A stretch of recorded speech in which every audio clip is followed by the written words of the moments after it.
All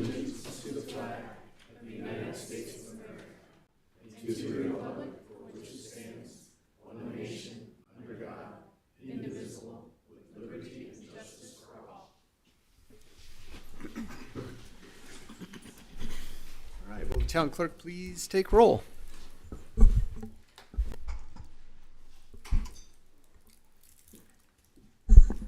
Excuse me. Mayor Pro Tem Bell, Here. Councilmember Hoback, Here. Councilmember Bear, Present. Councilmember O'Connor, Present. Councilmember Mortallero, Here. Councilmember Pessamorelli, Present. and Mayor Moore. Here. Mayor, you have a quorum. All right, great. Do we have a motion to approve the agenda tonight? So moved. Second. We have a motion and a second. All in favor, say aye. Aye. All opposed, say no. All right, we have an agenda. We have a few items tonight on the consent agenda. Just so everybody knows, when I read these, it can be lengthy, and I'm working with our town attorney to see if I could just read the numbers, and I think we can, but I got to get used to that. So tonight I'm going to do it the way we normally do it. The first item is 2026-328, approval of the April 28th, 2026 Town Council meeting minutes. The second item is 2026-25 Police Week and Peace Officers Memorial Day Proclamation, sponsored by Council Members O'Connor and Pesaramelli.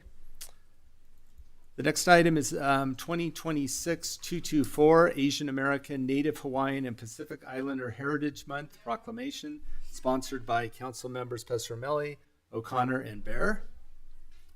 Next item is 2026-230, a proclamation recognizing Public Works Week, sponsored by Councilmember Bear.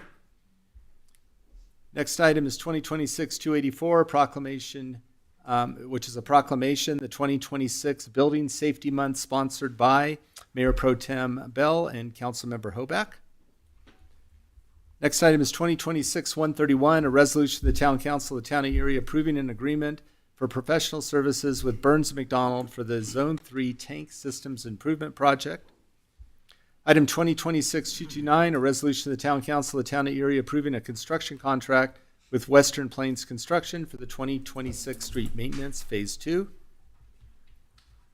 Next item is 2026-258, a resolution of the Town Council of the Town of Erie appointing members to the Airport Economic Development Advisory Board, the Historic Preservation Advisory Board, the Open Space and Trails Advisory Board, the Sustainability Advisory Board, and the Tree Advisory Board. Item 2026-302, a resolution of the Town Council of the Town of Erie approving an agreement for services under cooperative purchase agreement with Star Playgrounds for playground equipment at Coal Miner Park. Item 2026-306, a resolution of the Town Council of the Town of Erie approving a second amendment to professional services agreement with D2C Architects for the Erie Police Department expansion and remodel project design, P24 to 519. I think that's pages 24 to 519. And the last item is item 2026-318, a resolution of the Town Council of the Town of Erie approving a data sharing and license agreement with the Colorado Department of Labor and Employment for quarterly census of employment and wages data. Do we have a motion to approve the consent agenda? So moved. Second. We have a motion and second. All in favor, say aye. Aye. All opposed, say no. All right, we'll move on to public comment tonight. Please remember that public comment is not an interactive question and answer forum, but rather a time for you to state your comments on a particular item or issue. Public comment provides the opportunity to discuss items that are not in public hearings. Please sign up using the kiosk in the lobby. If you have a handout, please hand it to the town clerk. They will distribute it to the council and include it into the meeting record. When called upon, please state your full name and location for the record. Public comment is limited to 3 minutes per person. You'll be given a 20-second warning when your 3 minutes are almost up. At the 3-minute mark, you will be asked to wrap up your final sentence. And all opinions are welcome, but please be respectful of each speaker. To ensure everyone feels welcome to share their comments, please refrain from any cheering, clapping, booing, or otherwise disruptive behavior. All right, with that, I'll look to our town clerk. So our first speaker is Michael Katalinich, and he's online. So Michael, you should be able to unmute and speak. Michael, can you hear us? Can you hear me now? Yes. Yes. Hello, Mayor and council members. Thank you for this opportunity. I would just like to speak briefly about the Page property, which is on the docket for tonight. I'm at 1324 Northridge Drive. Hey, Michael, we're having a hard time hearing you. You're cutting in and out. Apologies.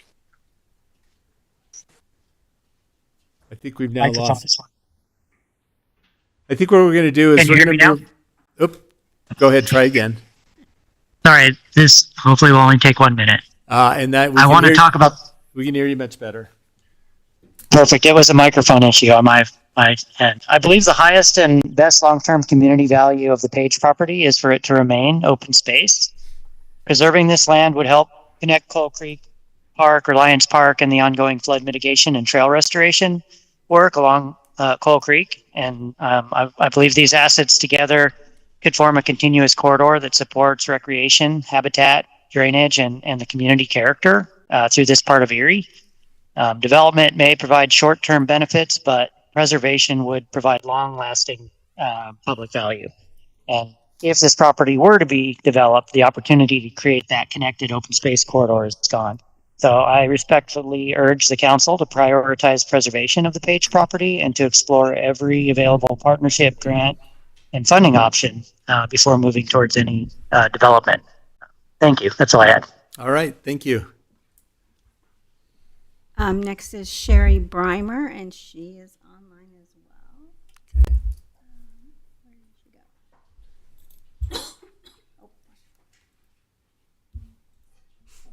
Sherry, you should be able to unmute and speak. Thank you, Mayor Moore and the Town Council, for allowing me to speak. I'm also speaking in regards to the Page property. This is really a unique opportunity, and Erie has such a rich history. Why not establish ourselves as a destination to explore that history, the land, and the pioneers who built up this area? Erie has always begun developing this identity with the Schofield Farm and acreage. Why not continue that innovative direction? Why not create an open space coupled with evolving interpretive center that highlights the past, but also gives us an identity for the future? Erie could really position itself as a destination, a real historical marker for the area where families could visit and become engaged for decades to come. This area could not only provide a beautiful landscape with spectacular views, of course, but also have it available for community events too. This area has so much beauty and possibilities. We don't want to squander that. And starting simple, this open space for the community could double as a wonderful resource of land stewardship, as well as paying homage to the mining and agricultural past. Erie could then become a centerpiece for the surrounding area with a living eco-museum, with a historical interpretive center to help explain not only Erie's colorful past, but that of the entire region. It could include a rustic area for lectures, volunteer docents for school visits, a covered perhaps musical venue, or act as a backdrop for the many Erie traditional community events it already houses.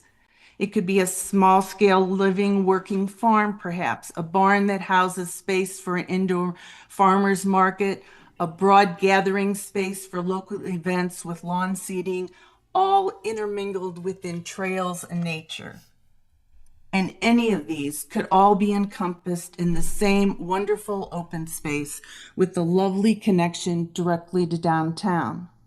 So with this very unique opportunity, please envision a quaint, historic feeling open space that captures the essence of the past, bringing with it commerce and energy and significance by promoting a strong identity for Erie and Erie's future in a very thoughtful and organic way. Thank you. All right. Thank you. Next is, okay, I'm going to totally screw this one up. So, Tamas Chaudhry.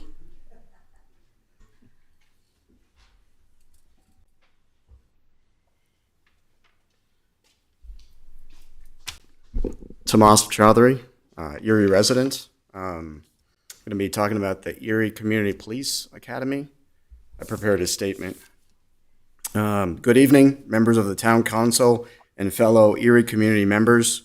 I am honored to have a moment to speak tonight, and I want to take this opportunity to express my sincere gratitude for the Erie Community Police Academy, a program that I was privileged to participate in and one that I believe makes our town generally stronger. Over the course of the 9-week academy, I came away with a deep appreciation for the full breadth of the duties and responsibilities carried out every day by the men and women of the Erie Police Department. From criminal law and constitutional concepts to investigative techniques, officer safety, SWAT, and canine operations, vehicle stops, and DUI investigations, the scope of what our officers are trained for and responsible for is remarkable. Before this program, I only had a fraction of that picture. Now I have a much fuller one. I want to offer a heartfelt thank you to the staff and officers of the Erie Police Department who gave their time, their expertise, and their openness to make this program what it is.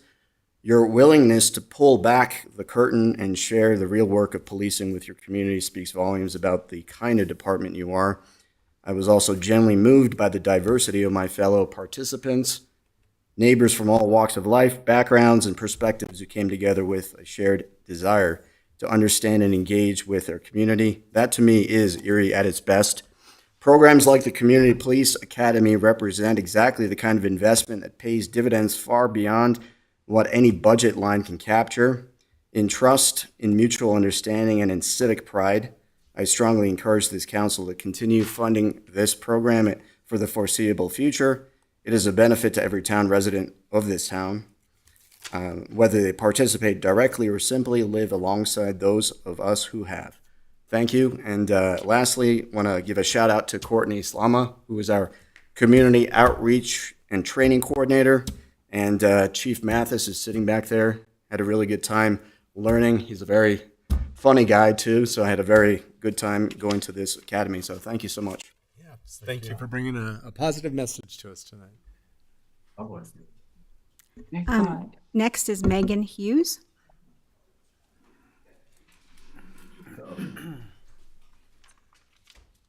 Good evening. My name is Megan Hughes, and I live in Northridge. I am here asking all of you to protect the Page property. As cited by the town's Open Space and Trails Advisory Board recommendation, the Page property offers a unique opportunity for Erie to preserve for current and future generations many unique and valuable open space assets in one parcel. In particular, there's a large pond that provides a habitat for owls, herons, hawks, and aquatic wildlife. It is also an ideal trail connection between Northridge and the Coal Creek Trail and Old Town using the upper irrigation Cottonwood Ditch. There is also no reason that we need to develop every open parcel in Erie. We need open space, and we need to protect this critical habitat. Thank you. Thank you. Next is Lyndon Hirschberger.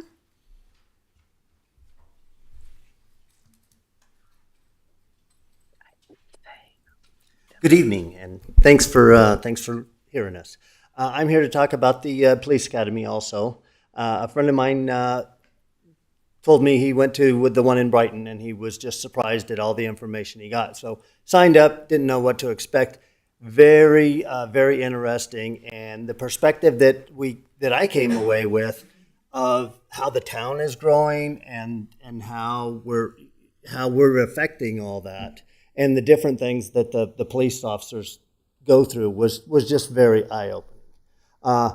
And I heard the diversity, and that very much was the same. There was 2/3 of the participants were women. And we got to do really cool stuff. We got to shoot taser guns and drive the police cars and everything. And it was made very interesting, and it made it fun. But it also really humanized the officers, and I definitely, whenever I see one, I hope to call them by their name, but get to know and get better acquainted to the community. And for that was really good for me. Anyway, thank you for listening. Very good. Thank you. Next is Ann Manette Ansay.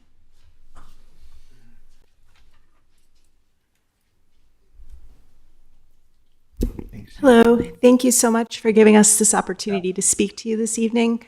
My name is Ann Manette Ansay. I live on Northridge Drive. I believe that Erie deserves open space, and I even, with help with my neighbors, made a website called Erie Deserves Open Space. And if you want to understand why we feel so strongly about the Page property, there is a video, a drone flyover of the space, including the pond and the old growth trees. And I think the property speaks for itself. It is a unique opportunity to preserve Erie's heritage. I love some of the thoughtful ideas that are coming in about the ways that the existing structure might be developed and utilized to serve the community. But I guess my main feeling is this is something that can and should belong to us all, and I hope that you will preserve this space. Thank you. All right. Is it .com, .org? .com. All right. Next is Winfried Reichert. More like meaty song than just I want it. Good evening, Mayor and Town Council members. My name is Winfried Reichelt. I also live on Northridge Drive. And I think everybody agrees that Erie should have open space. We can see it. It's growing. It's wonderful. And I think the Page property would be a great addition. Now, here comes something I was really pondering whether I should say that, but I'm going to say it. I'm not an elitist. I think very much we should have affordable housing. As opposed to obviously the majority of citizens of Erie, even think we should spend taxpayers' money on it. Always nice to help people. But I'm wondering a little bit whether we should put it in one of the best locations in Erie, right next to the creek, where everybody would want to live. Okay, that's number one. Number two, the property speaks for itself. It has been mentioned a few times. It would be a great addition to the open space in Erie, and it would be a connection between the creek and the other open space farther north. No question about that. A little anecdote, somebody who lives in the Northridge property or neighborhood since the beginning, since it was built, told me just these days that there were the owl nests on the public path, actually. They're not there anymore. There's just too much going on. We had an owl sitting there on the back of our yard, sleeping there the day away, not for a few years anymore. Too much traffic. Of course, people need to go somewhere. Now, you have an owl nest, and it has been mentioned there next to the pond.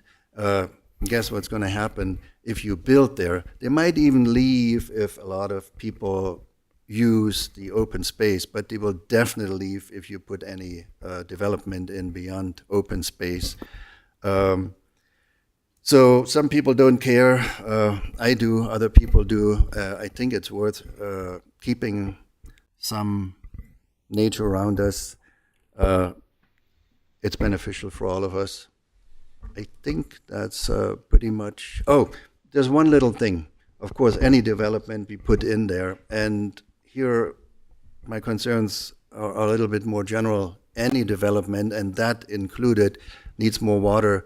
And I have mentioned that the last time I spoke here. I encourage everybody to look at the Colorado River, where we get our water from. We get our water mainly from the Great Thompson Project, don't we? Yeah. I encourage everybody who hasn't done that yet to go over to Middle Park, Granby, and drive over the tiny little bridge. You will even miss the Colorado River. It's about as big, I would say, give or take, as Boulder Creek. And why would it be different in Boulder? And why would it be different? Because it's coming out of the same mountains, right? Maybe, yeah, that's what it is. So encourage everybody to take a look at that. And if there's no snow on the mountains, that tiny little creek where the whole Great Thompson Project gets its water from, it's scary. Anyway, That was all I wanted to say. Thanks. All right, thank you. Next is Carol Bunzy.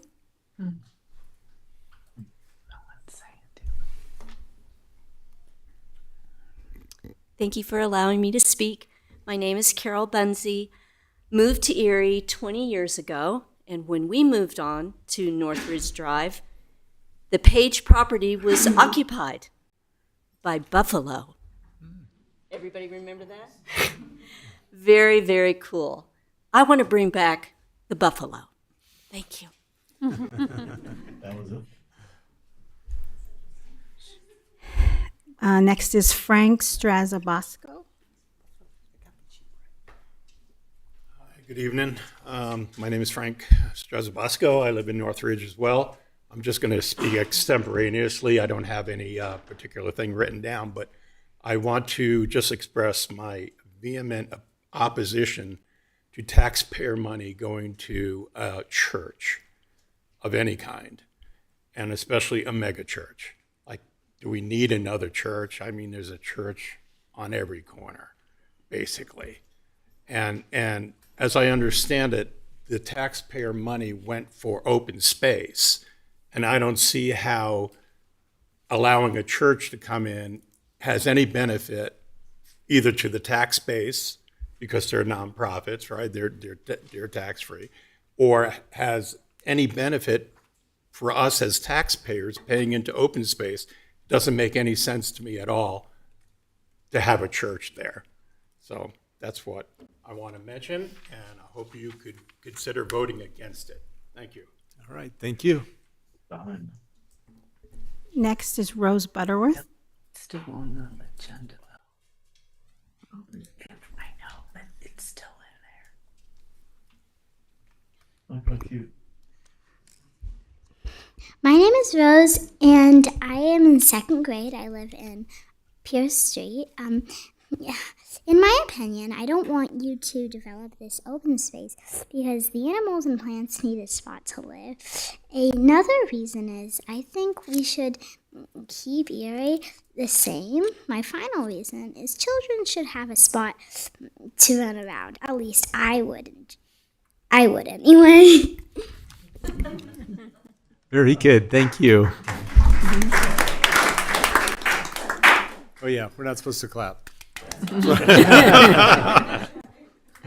No problem violating the rule Yeah. in this case. Next is Kevin Vandersdale. Hello, thank you for allowing us to speak. My name's Kevin Van Orsdale. I live in Northridge. I'm a 20-year resident of Erie, hardworking taxpayer for those 20 years. Oftentimes, we as humans make decisions, as you know, and those decisions oftentimes have unintended consequences. And furthermore, oftentimes, those unintended consequences are pretty bad and almost impossible to reverse.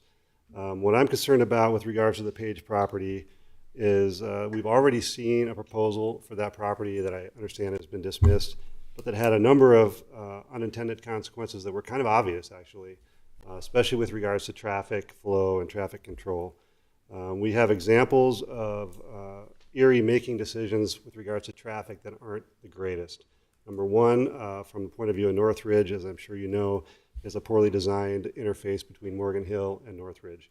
It's had now years of consequences and concerns and legitimately documented safety issues.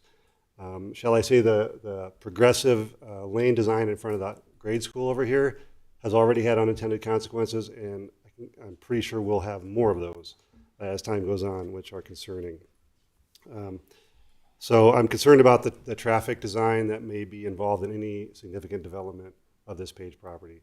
And I would caution a very conservative approach to any kind of changes in that regard. I have yet to hear any good reasons to develop that property. And I urge you guys to follow the recommendation of the Open Space Board, or at least take that seriously and leave one of the last untouched properties in Erie as it is. Thank you for your time. All right, thank you. Next is, excuse me, Maria Hughes.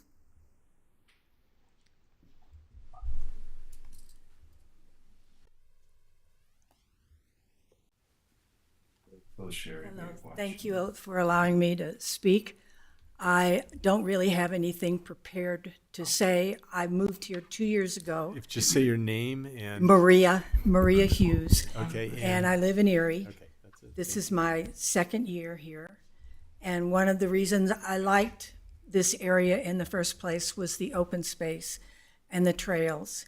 And I would really, really like you to consider leaving that Page property as open space.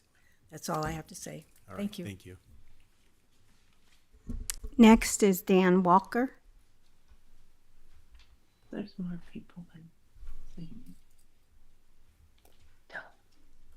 Hello, Council. Dan Walker from another Northridge person.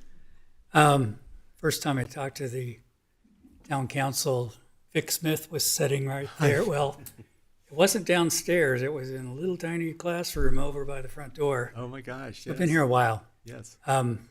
But I know the Page property fairly intimately. I trespass through there once a week or so and enjoy the beauty along the irrigation trail. And from when we first moved here, there was 3,000 people, and now there's 1,000 times more. No, not that many. That would be It's 42,000 now. okay. So I've seen it fill in all these years, and I just want to say I urge you to keep this as open space. It's a very unique property, and that's all I have to say. All right. Thank you. Next is Molly Rice.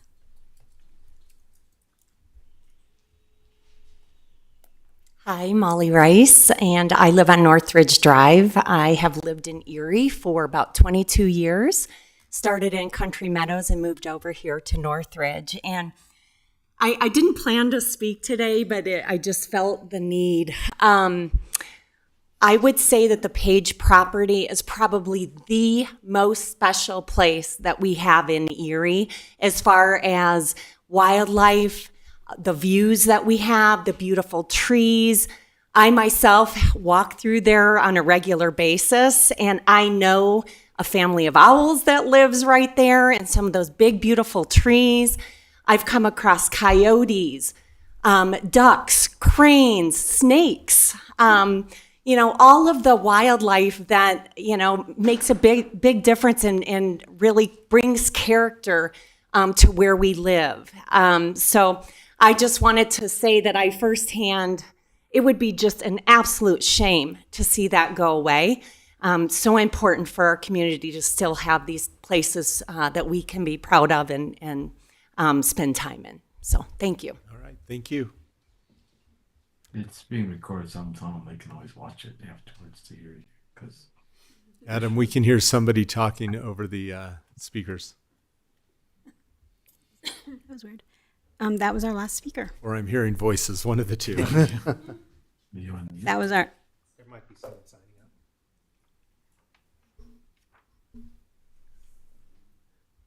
up.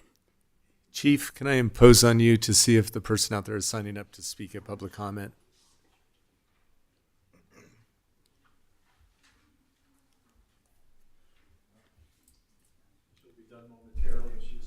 Okay, and she can come, we'll hold, and she can come straight to the podium.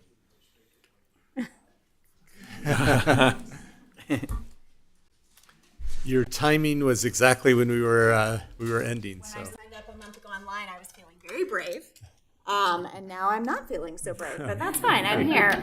My name is Sarah Knighton. I live in Old Town Erie, actually just down the road. I can see the Page property from my front porch. And one of the things that brought me to Erie 10 years ago was that beautiful open space that we all have access to. I've raised my son here, and he continues to spend a lot of time in the community. He's a teen without an e-bike, so he just pedals his little self all around the place, and I love that we have access to that.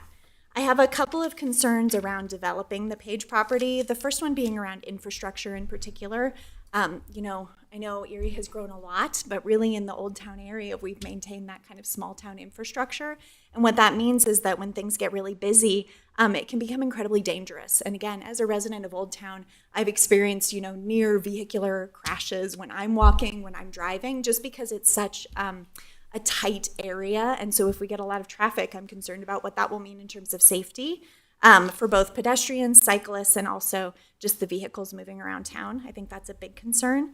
I also really appreciate the aesthetic of Erie, and I think that that's something that's really important and special, and it brings a lot of people to our community that we have all of these great open spaces. I'm concerned that if we develop that piece of Old Town, it's going to start to lose that vibe. And Old Town is really what gives Erie that feeling of like, hey, you might live here with 42,000 other people, but it really is a small, close-knit community. And part of that comes from the fact that we have our Old Town area. And so I really would urge the council to maintain that feel. And then, of course, you know, as many people in Colorado love our natural spaces, I love walking around where they've put the trails, the old water treatment plant, right? Like that's been a new fun place to walk around. And I love just kind of walking down the trails and seeing all of our beautiful open space. And I would hate to see that go away. So I would urge the council to take action and keep that Page property as open space. Thank you. All right, thank you. So while she was speaking, another person signed up. Okay. Jean Kozalka.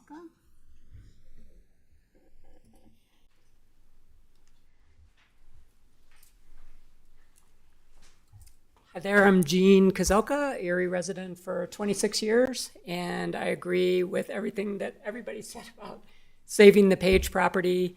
I think it's super important that we have open space that is actually open space that's natural. We've got a lot of space, and it's all been developed, and it continues to be developed. I was living here when you could see all the way to I-20. Well, you couldn't really see all the way to I-25, but you know what I'm saying.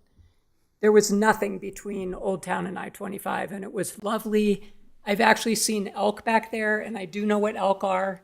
There were elk back there. So coyotes, elk, foxes, mountain lion was on my house one night.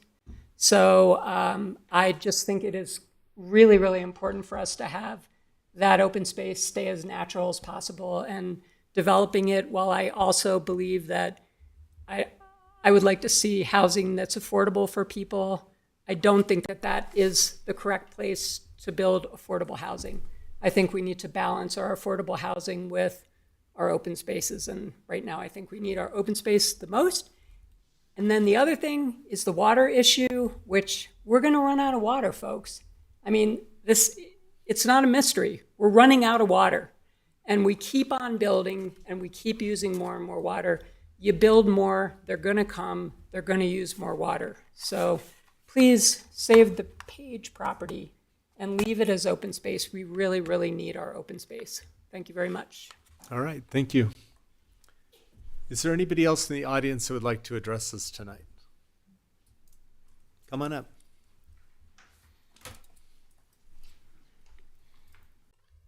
And just name and location. My name is Claire Scott. I live in Erie, have for 25 years. I'm confused because I thought I couldn't talk about items on the agenda at this time, but I guess I can because everybody's talking about the Page property. Yes, you can. It's only public hearings you can't talk about at this point. Okay. Separate, but no public hearings tonight. You can address us on it. Okay, so I agree that open space is great. I also agree that we need affordable housing. Now, whatever you're going to decide to do, you're going to decide to do. My question to you and my comment is about the ARPA funds that were used to purchase that property, half of the property. Half of it was open space funding, half of it was ARPA funds for affordable housing.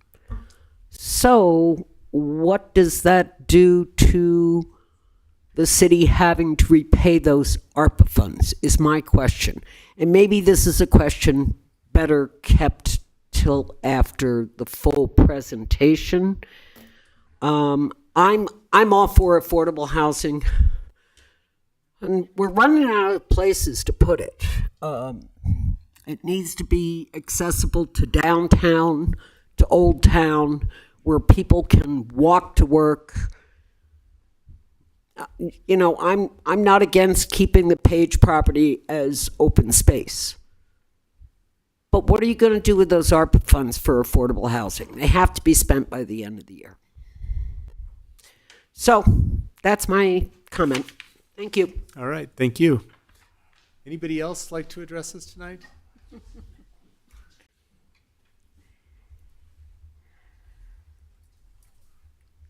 I'm Steve Freka, and I don't think we've heard from anybody on Northridge Drive. But I wouldn't share that perspective. I was a 31-year resident in Broomfield, where I felt they did an exceptional job of balancing infrastructure development, housing development, and open space. And it was a hard fight to keep it there, but it was worth it. We weren't that thrilled with Erie 25 years ago because we thought we couldn't see the plan. We've been really pleased to see the plan in the last 10 to 15 years, and I hope you'll continue that good inertia and maintain the Page property. Thanks. All right, thank you. I think I saw one more hand up.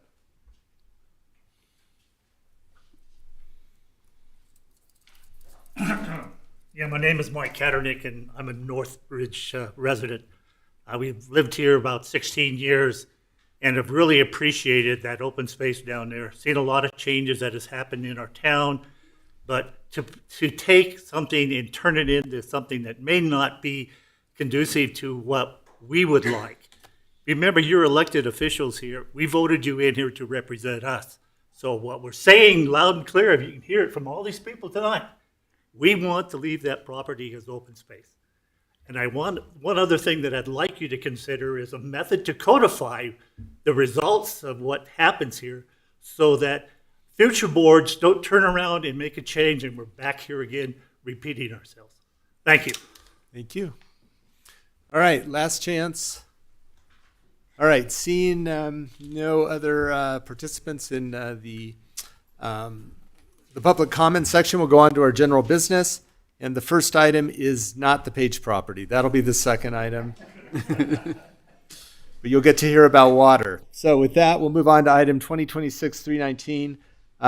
This is a resolution of the Town Council of the Town of Erie declaring a Stage 2 water condition under Erie's drought and water supply storage plan. And hopefully that somebody, oh, okay, here we go.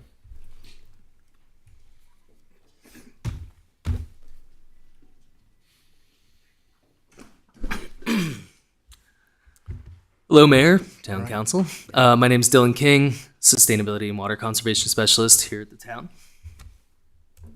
And go ahead and introduce Eric yourself, is here Erica. too. Yes, Erica Thorley, Sustainability Manager. I always forget that you don't know.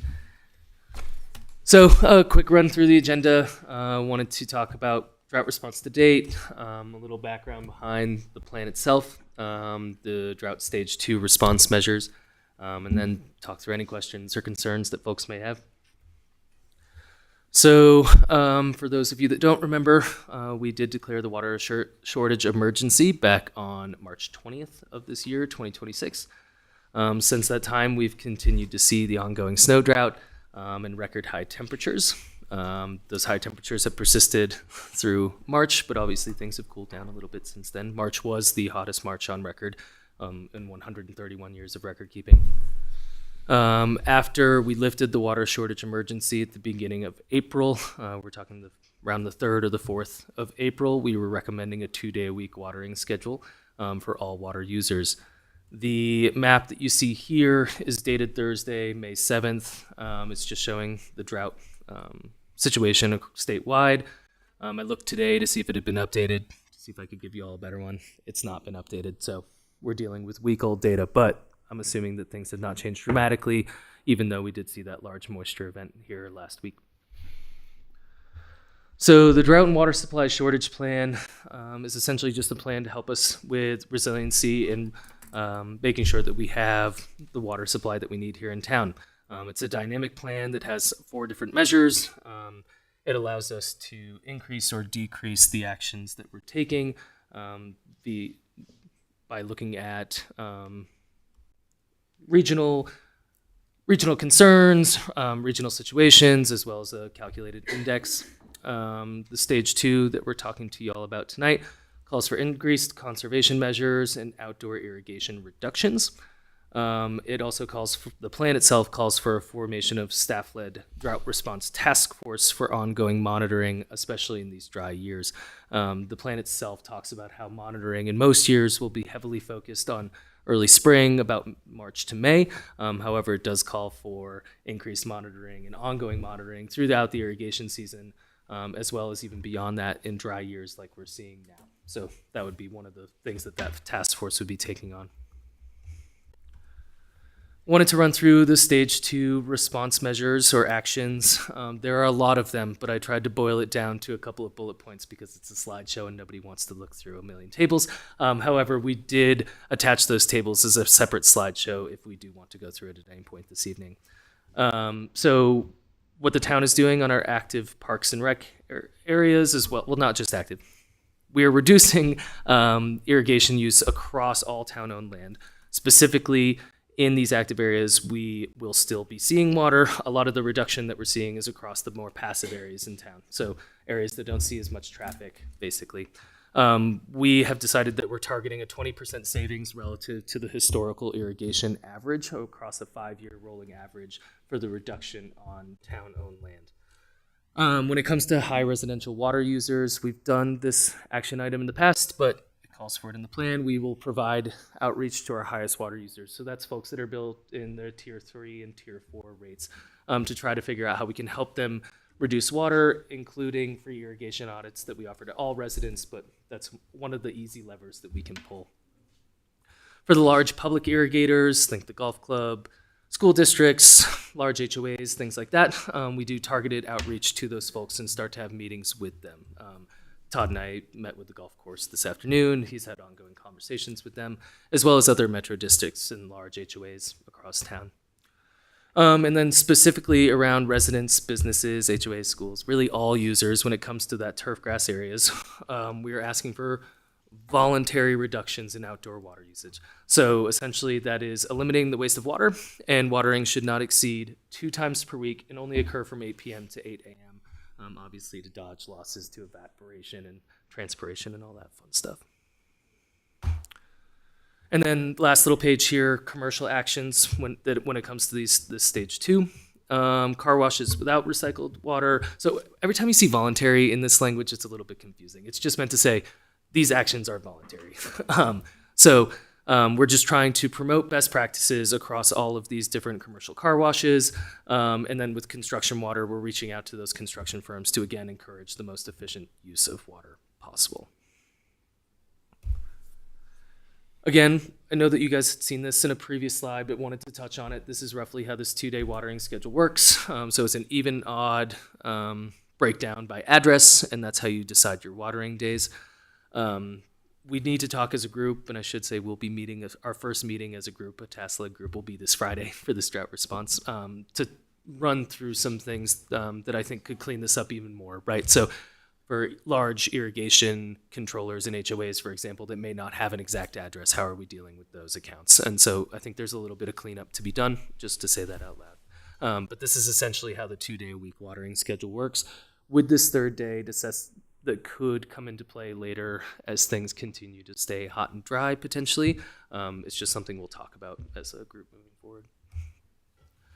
And then just wanted to, again, to give some regional context, this 2-day-a-week watering schedule is largely considered to be a best practice, not only on the Front Range, but across the state and many other parts of the Mountain West generally. We would not be the only ones doing it. We've seen Denver do it. We've seen Aurora do it. Seeing Thornton start to do it, and Golden, and so on down the line. We also participate in regional drought conversations, and we'll continue to do so. So we've really got our finger on the pulse about what other folks are doing and what's happening in a regional context, especially close to home, but also statewide. And then these groups are developing and encouraging this regional collaboration. Some of y'all may have seen the Boulder County note that went out today talking about this.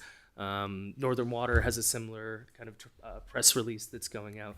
And so we're starting to see this momentum build across not only our town, but many other towns around us and providers around us. And that brings us to the questions and discussions. All right. Thank you. I'll bring it back to council for any clarifying questions. Councilmember O'Connor. Thank you. Thank you for bringing that chart out at the plan. And I think, I don't know if you can bring that up.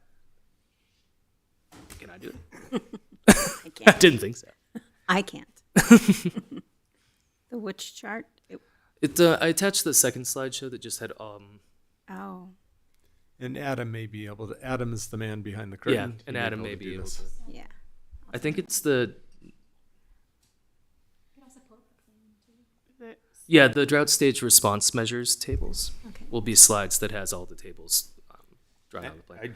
I find that chart is very helpful for at least understanding if you say bring up page 3, because page 3 to 7 is on the demand side. Yes. And pages before that are on the supply side. I think it's just helpful for the residents to see, like, we're moving from column 1 to potentially column 2.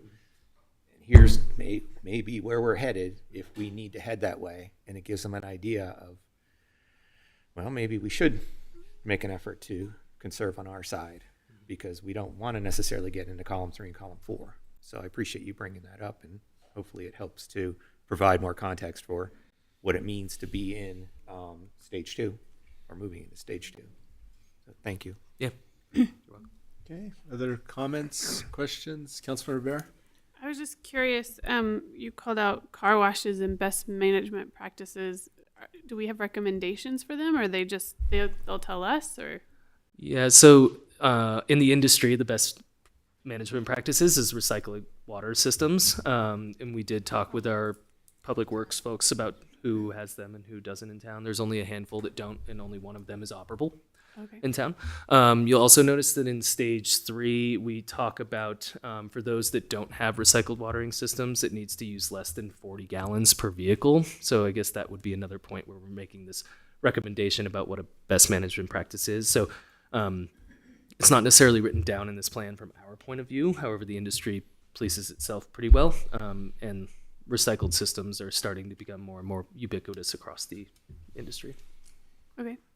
And then the 2 days a week for residents and homeowners, does that include hand watering, like for gardens, flower pots, that kind of thing, all across? So that's for your turf grass areas. And then we're strongly recommending hand watering of those shrubs, trees, flower beds, things like that. It does not need to adhere to that 2-day-a-week watering schedule. Okay. So water those things as needed. Those are the more important pieces of landscape infrastructure that we're really trying to maintain and take care of at a high level. And so we're encouraging people to hand water as needed for those pieces of landscape. Okay, thank you. All right, Councilmember Mortolero. Thanks for the presentation and for being proactive. And just for clarity, we're formalizing moving into stage 3 tonight, and that's why we're talking about it. It's already on our website recommending to move to 2 days a week voluntarily. And right now, we're in a voluntary standpoint, right? Yeah, so to clarify, we're trying to formalize stage 2. And yes, so we've taken a lot of actions that are basically the recommendations of the response measures noted in stage 2, mainly around the 2-day-a-week watering schedule and things like that. So in the grand scheme of things, it does not really change much from the status quo since we've come out of the water shortage emergency, like I said, early April 3rd or 4th or so. So yes, it's formalizing these things so that we're actually in a drought stage, which I believe will help us to actually implement this plan moving forward. Yeah, I appreciate that. And I think all of our residents understand, all of Colorado and a lot of the West is going through the same challenges. But, in a voluntary stage, if, to Councilmember O'Connor's point, if we all volunteer and we do the right things, hopefully we can stay out of stage 3 and beyond. So thanks again, and thanks for bringing this up and so that we can formalize it. Okay, good. Thank you. A lot of great information in the packet, and I guess my question is, a lot of the residents were surprised by our sudden emergency. Understandable, but we had to do it. What's our communication plan going forward for these recommendations, and then any restrictions? got the town fair coming up. Are we going to be out there communicating about some of this? Or? Yeah, so that's a good question. Erica will be at the town fair, so she can take care of it there. And then in terms of a formal communication plan, obviously as the wheels have started really turning and getting this stage declared and things like that, we've been working with the staff communications team to make sure that we have materials that'll start going out through all the various different channels that'll be trying to communicate where we're at, why we're doing what we're doing, what the expectations are, and things like that. So the hope is that we don't catch anybody by surprise like we did in late March.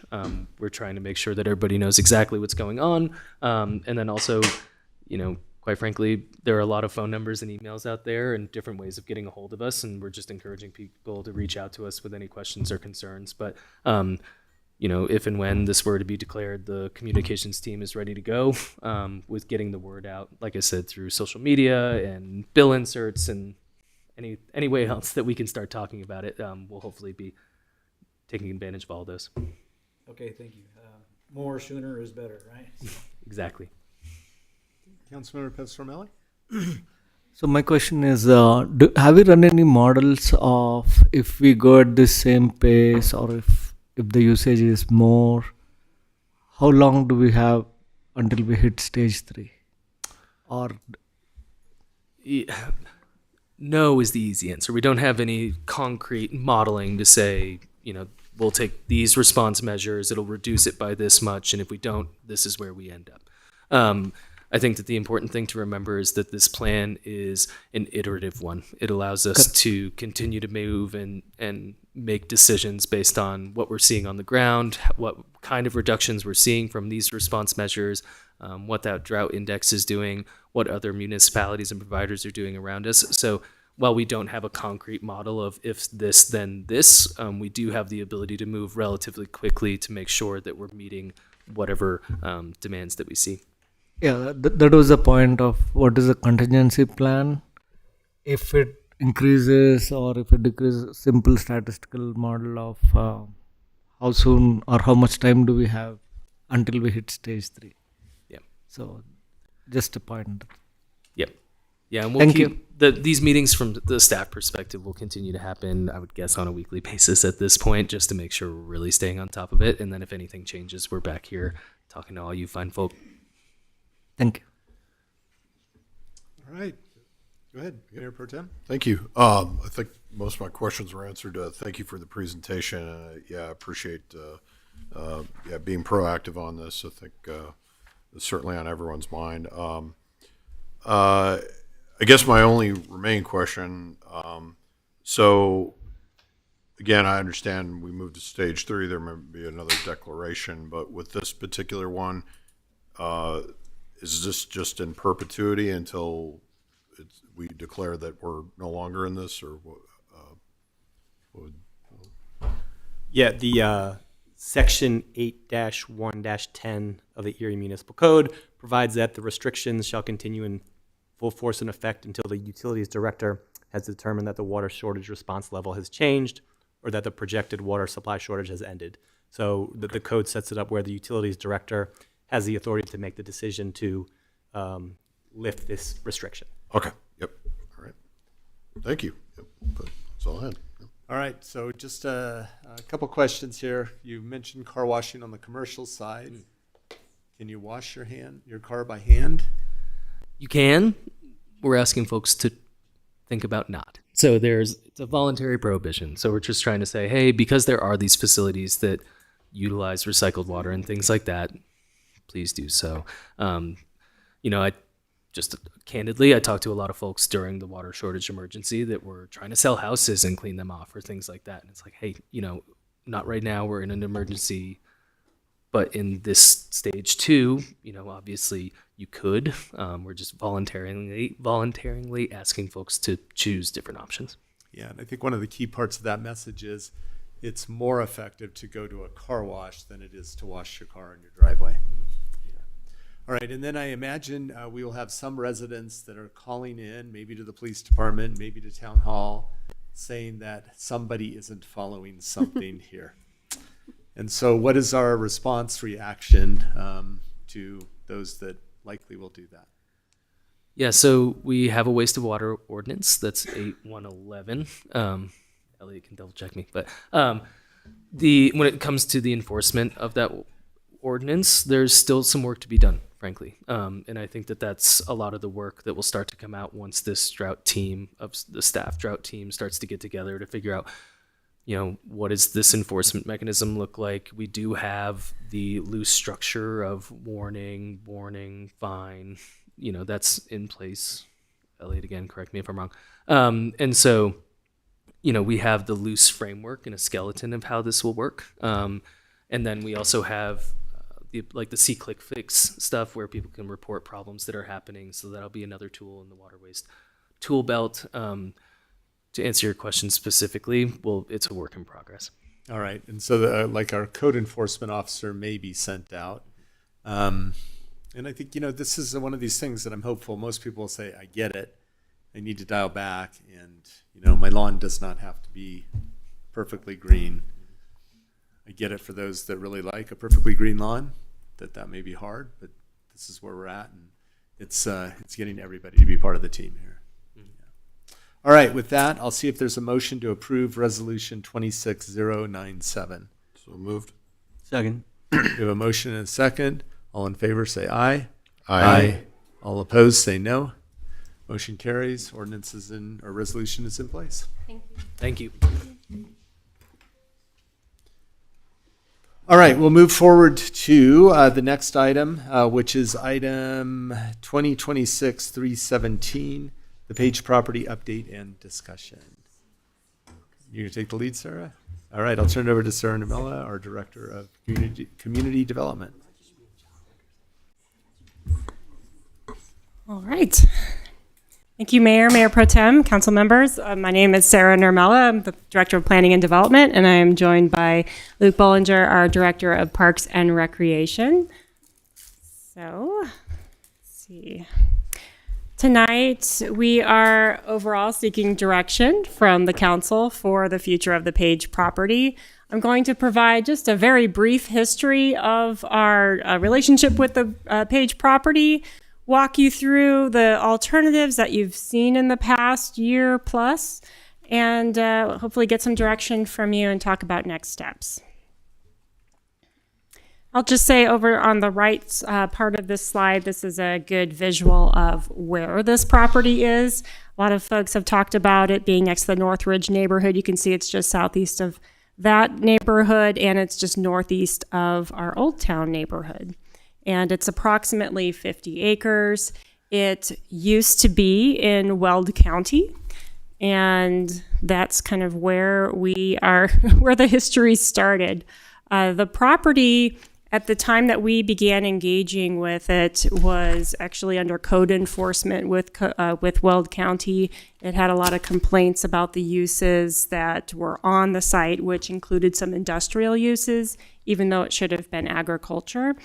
And it also has a home on the site, as well as associated barns, but the biggest issues were the kind of illegal activity of soils and rock cleaning on the site, as well as a lot of storage and warehousing. So that's when we came into discussions with the owner and ultimately decided to purchase the property with the hopes of hitting a couple of different goals, including creating a mixed income neighborhood that would forward some of our affordable housing efforts, as well as creating an amazing opportunity for open space and trails. So that was the intent of the purchase. And so the purchase was actually split between our American Rescue Fund dollars, the ARPA dollars, and our TNAC dollars. And so the total cost was about $6.6 million for the acquisition that happened in October of 2023. So again, that was in Weld County, so we did need to annex it into the town, and we annexed it into the town in January of 2024. With agricultural holding zoning, which allowed us to just have some time with figuring out what to do with the property. In December of 2024, we initiated a contract with Dig Studios to help develop a concept plan for how the area might look if it were to be developed, as well as have open space and trails. So we went through a number of iterations of just testing the site. And really, the site has some pretty distinct areas and views and some flood zones and some big infrastructure. So it has kind of a finite area of where it can actually be developed, which is really on the south side. And then the area on the north, the east, and really on the west where the area is envisioned for more open space and trails. And through the conversations that we had with council in April of 2025, as well as September of 2025, when we brought some graphics to and some testing of concept plans to council, the ideas of particular view corridors were established and tested.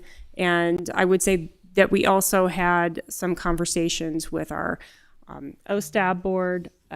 And so it was in November of 2025 when you saw these last, we had been asked to bring 2 additional concepts with no development for council to consider. And that was going to be testing some parks and open space and potentially a parks and open space facility on the site. So I'm going to just show you, these were some of the alternatives that were shown earlier in 2025, which tested where development could go and where open space could go on the site. And the red area was kind of the footprint for potential development, where the dark green area was for a parks and open space facility, and the light green area was just pure open space. So these were the alternatives that council evaluated. You can see some of the view corridors that were also identified and carried forward. And then these were the additional open space options that were brought to council. And the one on the left included an open space facility, and the one on the right was just purely all open space. So as a reminder, we did an evaluation of kind of what do these entail in terms of achieving some of our original goals in terms of housing and open space and facilities, and what each one of those options meant in terms of potential traffic considerations and costs. So this table was presented to council back in November. Hopefully your memory is jogged with all of this. And no particular decision was made in the November conversation. So we're back to you today to get your input. I did want to just give you an overview quickly of the project costs to date, because money has been spent here, so that will be one of your considerations. Again, the property purchase is probably a little bit closer to 6.7 million. We had TNAC 3.4 million, ARPA 3.3 million. There was some site evaluation that was conducted, particularly around the environmental resources. And we did some demolition as well of some of the existing buildings. That's why it looks a little bit better than it did originally when we bought it. And then the concept planning, we had a total contract cost of about $172,000 with DIG, and we have about $67,000 remaining after those concepts and the time spent in 2025. So here we are today. We're happy to answer any questions you may have. I know this was a quick overview, but we're hoping to get your direction on future use of the Page property and kind of wrap up some of the conversation around the TNAC and ARPA funds. All right, and ultimately we want to give you just some type of direction so we get it off to kind of, we don't know what we're doing phase. All right, then I'll bring it back to council to see if anybody would like to start. Okay, Councilmember Mortellero. All right, well, thanks. I know this has been a long project with us. I think I took the tour with OSTAB a year ago, March, when we walked the property as a group. So, but first I want to I know Sarah Hancock's not here tonight, but kind of want to clarify the ARPA money. So Erie received about $6.7 million in ARPA money, which is basically money from the federal government to help spur the economy, right? Correct. And it was around 6.7 million. Yes, I think about that, yeah. And Director Hancock is online if you want to ask questions. She can hear you. Okay, great. Thanks. And so the money was used to purchase Cheeseman and the Page property, plus some demolition on the Page property, and also the study for the dig study was also paid for out of that. Initially, it was. At a certain point, once the Dig Studios contract had the scope updated to not include housing, then we paid for it out of general fund dollars, and any work that was done after that scope update. Okay, thanks. So I know it's been mentioned, but just to reiterate, because not everybody was here for all the other meetings that we had. So the requirements of ARPA money needed to be spent by a certain date. And we, Erie, proposed that the funds would be used for affordable housing and other government services. Is that correct? Yes. And so as far as Erie's concerned and the federal government's concerned, this project is closed. There's no more reporting on it. The money's been spent. We held up our requirement to spend it by a certain date. So that's all free and clear, no question on, there's no payback, nothing like that. Correct. We did expend it all per the requirements. Thanks. Okay. Yeah, I just wanted to clarify that before I asked some of the questions about the property. The detention pond, or there's going to be required detention on this property. Has that been determined where that would go yet? As only if we develop the property would additional detention be required. The Angel Pond, the pond that's on site, that's a seepage pond that's fed by the nearby ditch. That's not a stormwater facility. Okay. So options 1 through 3, we would have to come up with a detention area. Yes, that would be part of the development process. And then I don't think I think at the last meeting we asked if there were any planned number of units or an AMI range, and that's not been sorted out yet at this time, if it were to be housing. No, that was going to be part of the analysis, so we have not come up with any finite numbers. Okay. So I'm lucky enough to be the liaison for OSTAB, the council liaison, so I appreciate what they've provided in the direction. I echo that. But I would suggest that options 1 through 3, that we should also have, not only, we show in options 4 and 5 a reimbursement of some sort. I would say options 1 through 3, we should be talking about a reimbursement to the OSTAB or the TNAC funds. Those are taxpayer dollars that go into that fund, and if we don't feel the open space value is preserved with housing on that property, then there should be some form of payment back to the taxpayers, back to the TNAC fund. So I think that's something that I'd like to see included if this were to go to housing. And I just did some rough calculations. If it was in the middle of the density range or whatnot, that could be anywhere from 1.8 to the full 3.4 million that TNAC funds were paid into this. So that's my my 2 cents on options 1 through 3.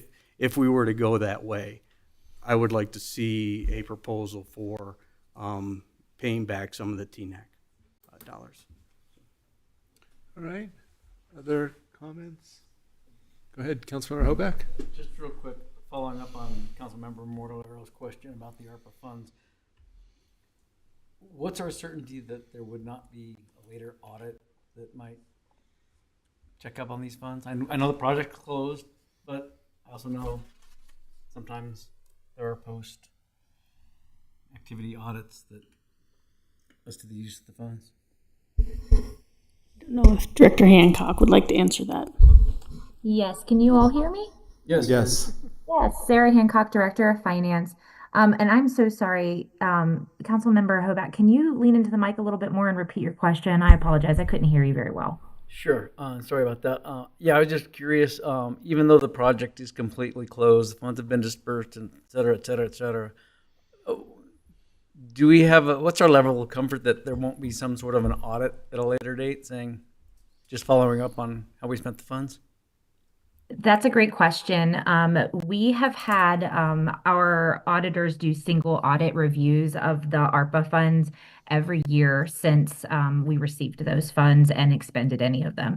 So what they do is they check the expended funds against what we report back to the federal government, which are very short, simple reports that basically state what the funds were intended for, what we spent them on, and if we've met that obligation, which for this was to purchase the property, was the obligation met. I, of course, because ARPA is, a very lightning in a bottle kind of thing where we haven't seen anything like it before or since, there is always a chance that, the IRS could come in and say, hey, we want to see how you spent those funds. But from a reporting standpoint and from prior review from auditors, we have met those obligations. So I think even if that happened, we would still have documentation to say that we met those obligations and reported them appropriately to the federal government. Great, thank you. No problem. Okay, Councilmember Bear. Thank you. Yeah, so I know we see that sometimes happen with FEMA funds where they're, used, and then the government will come back and say, we didn't like how you used that, you have to pay us back.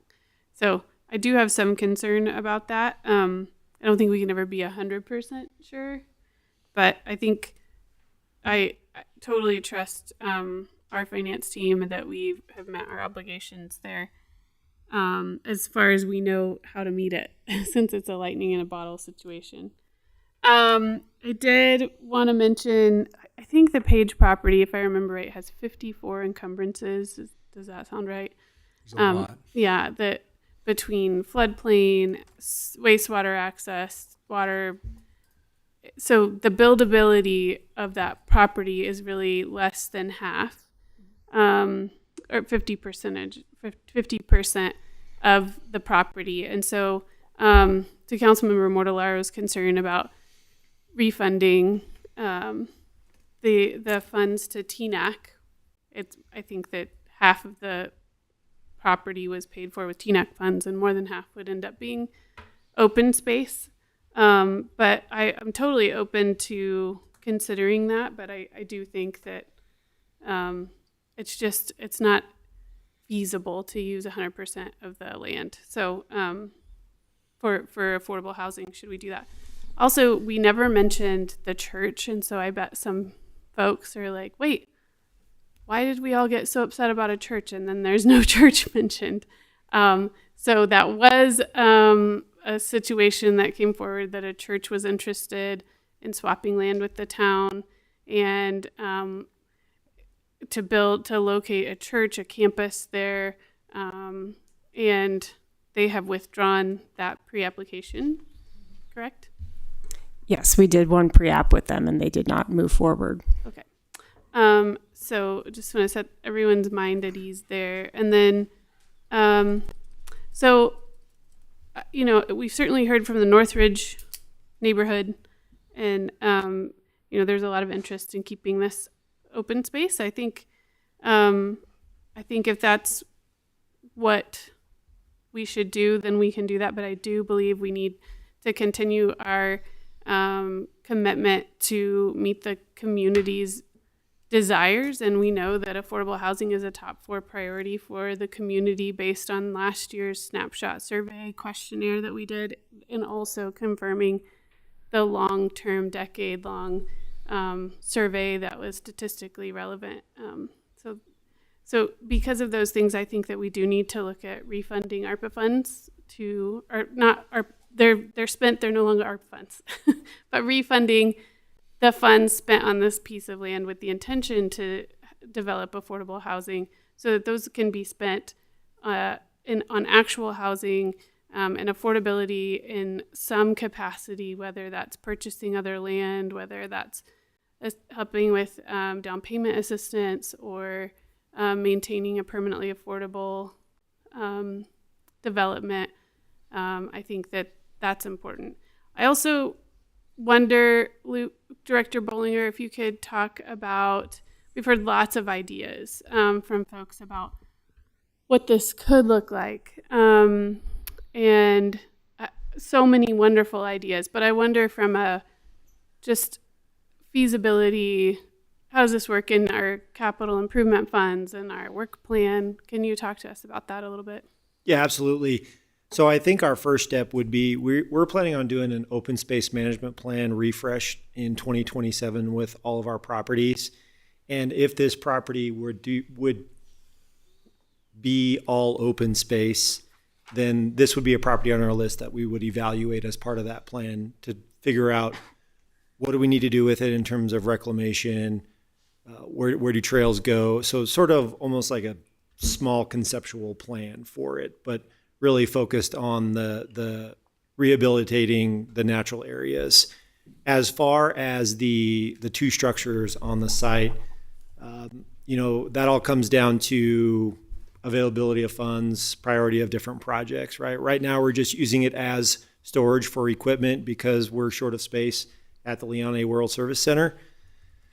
And I'll just be honest, it's not in our long-term CIP budget. It's not in our project queue to do anything with those structures at this time, just because of the competing priorities that we do have among the towns. So yes, we've heard environmental center, we've heard offices, we've heard a lot of the same things, but it just comes down to funding availability with a number of other projects that we have in our queue in terms of parks and facilities. Thank you, because I think it's important to level set expectations that should this property be open space, it's likely to sit for a while. I also hear and know that people utilize the land currently, that they've thought of it as open space for a long time. Is it possible to open existing trails? I think there's one that goes to the east side of that pond in particular. Formal trails, yes, that's possible. Obviously, a possibility for formal trails to open up the property. We'd have to evaluate it to make sure that it's safe, to make sure that it's accessible. So there'd have to be a little bit of investigation to make sure that it's a appropriate, trail corridor for everybody, and it meets our standards and it meets our maintenance standards. So think of the North Ridge Trail. For a lot of years, it was, kind of this community maintained trail. And then when we took it over, right, we have certain standards to make sure that it meets appropriate standards for a maintained trail. So we would have to do some, probably a little bit of work to make it accessible. Okay. Yeah. Okay. Thank you.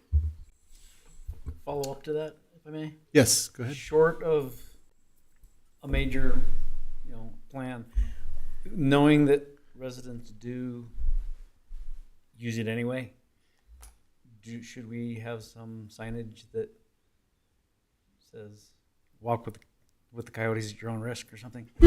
Probably. We would treat it just like any other open space that we have in our system, where we'd put signage up saying stay on designated paths and watch for wildlife and things like that. So although it's not technically open to the public, we would have to install some signage as well to make sure that people knew to stay on designated paths.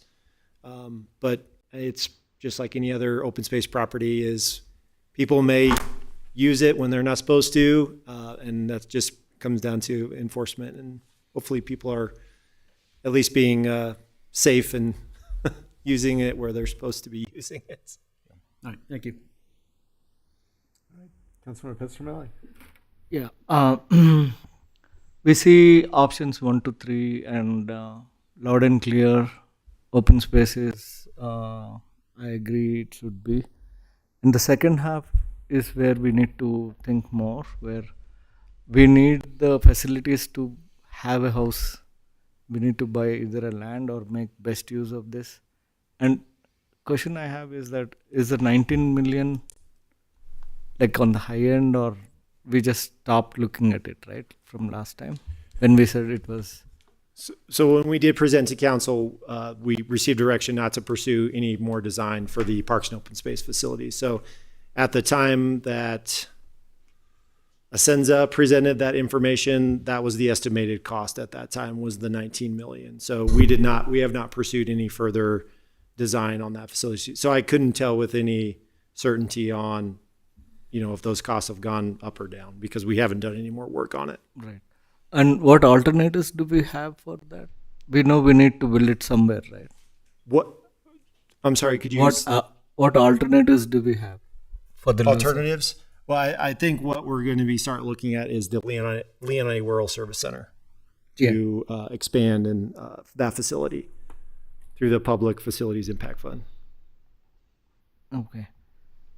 So moving on with the affordable housing, I think what we are missing in the town is housing needs assessment, kind of an advisory board to look at is there a demand or what kind of housing should be there. We are just going off of this location is not good, or whatever inventory we have is not selling, or these are all hypothetical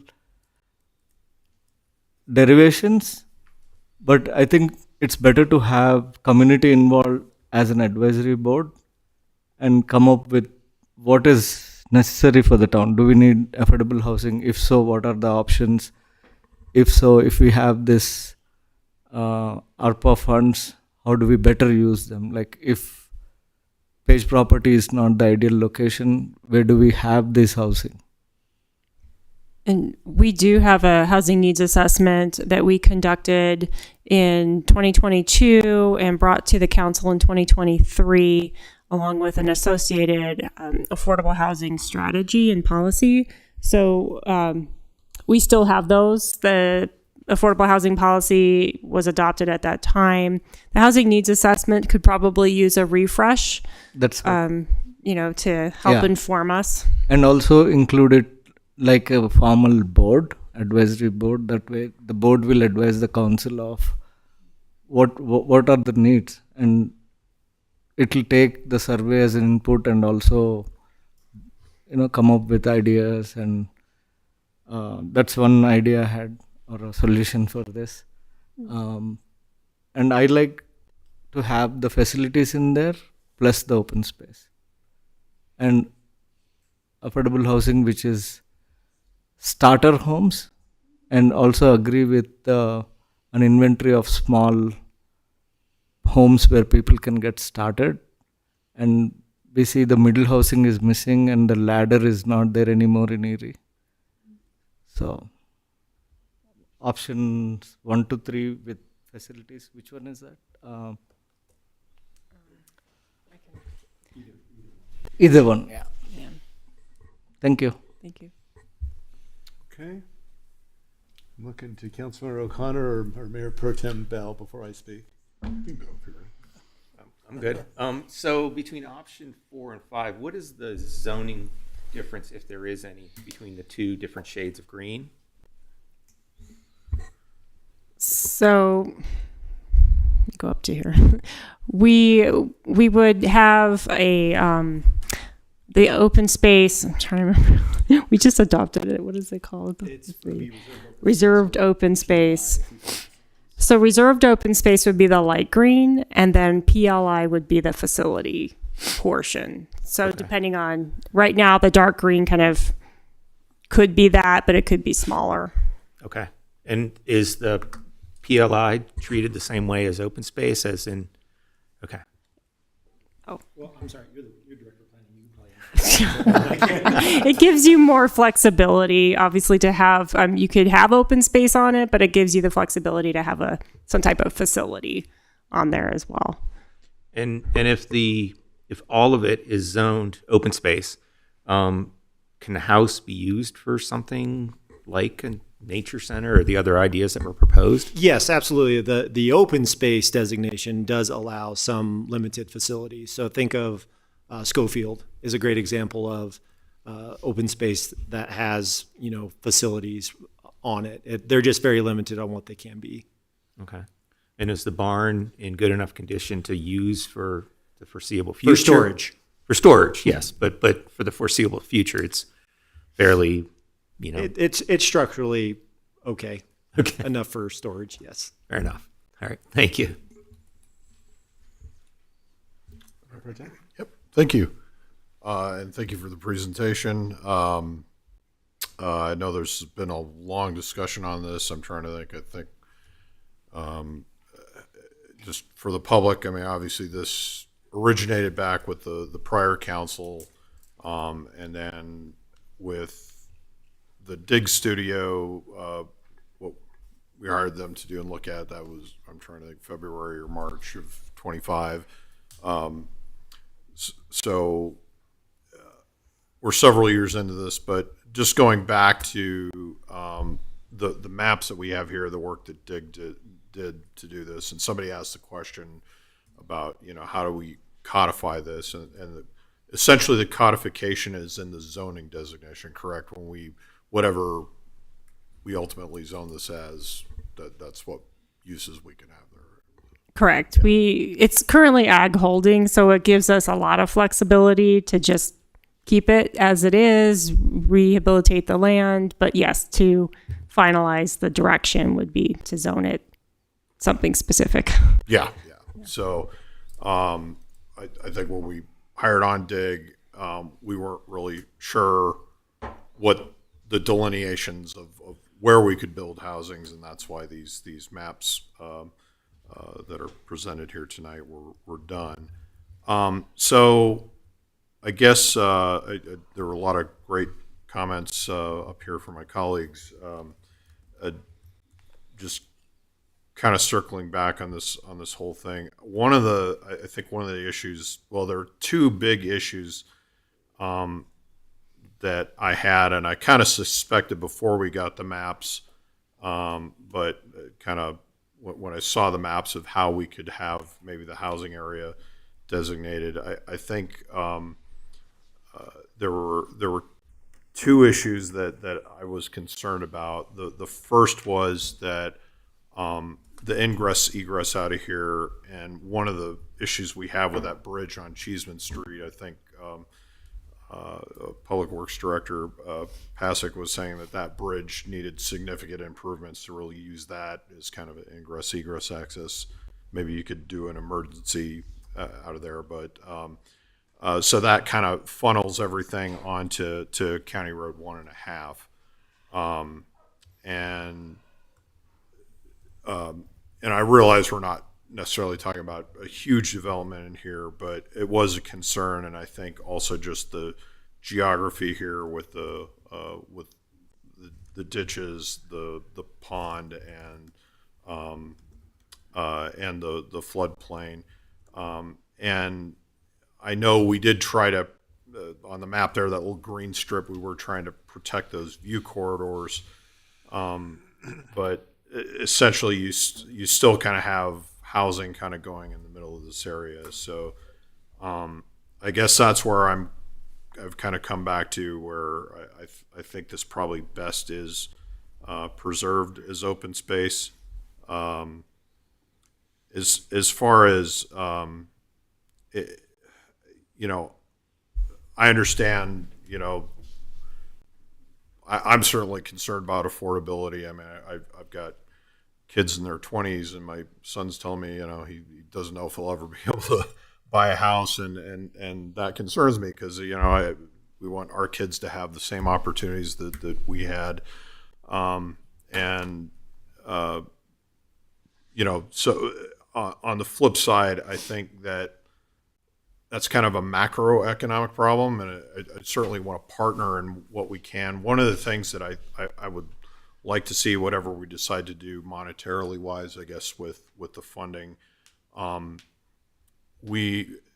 since I've been on the board, the focus has always been in partnering with Boulder County on affordable housing. And one of the issues that I have with that is I always talk about, who are we helping? And there's kind of two parts to this, is that one is we're able to use a higher AGI when we partner with Boulder County because the AGI is higher there. But then does that really help the teachers that are making, $50,000-$60,000 a year that, our Cheeseman estates, they wouldn't even be able to qualify at those income levels. So I would personally like this board, and I've only got, 7 months left on here, but I would hope going forward we would concentrate maybe partnering with some of the Weld County communities, especially maybe some of the Tri-Town areas, to look at, can we come up with a solution that maybe helps a lower income designation,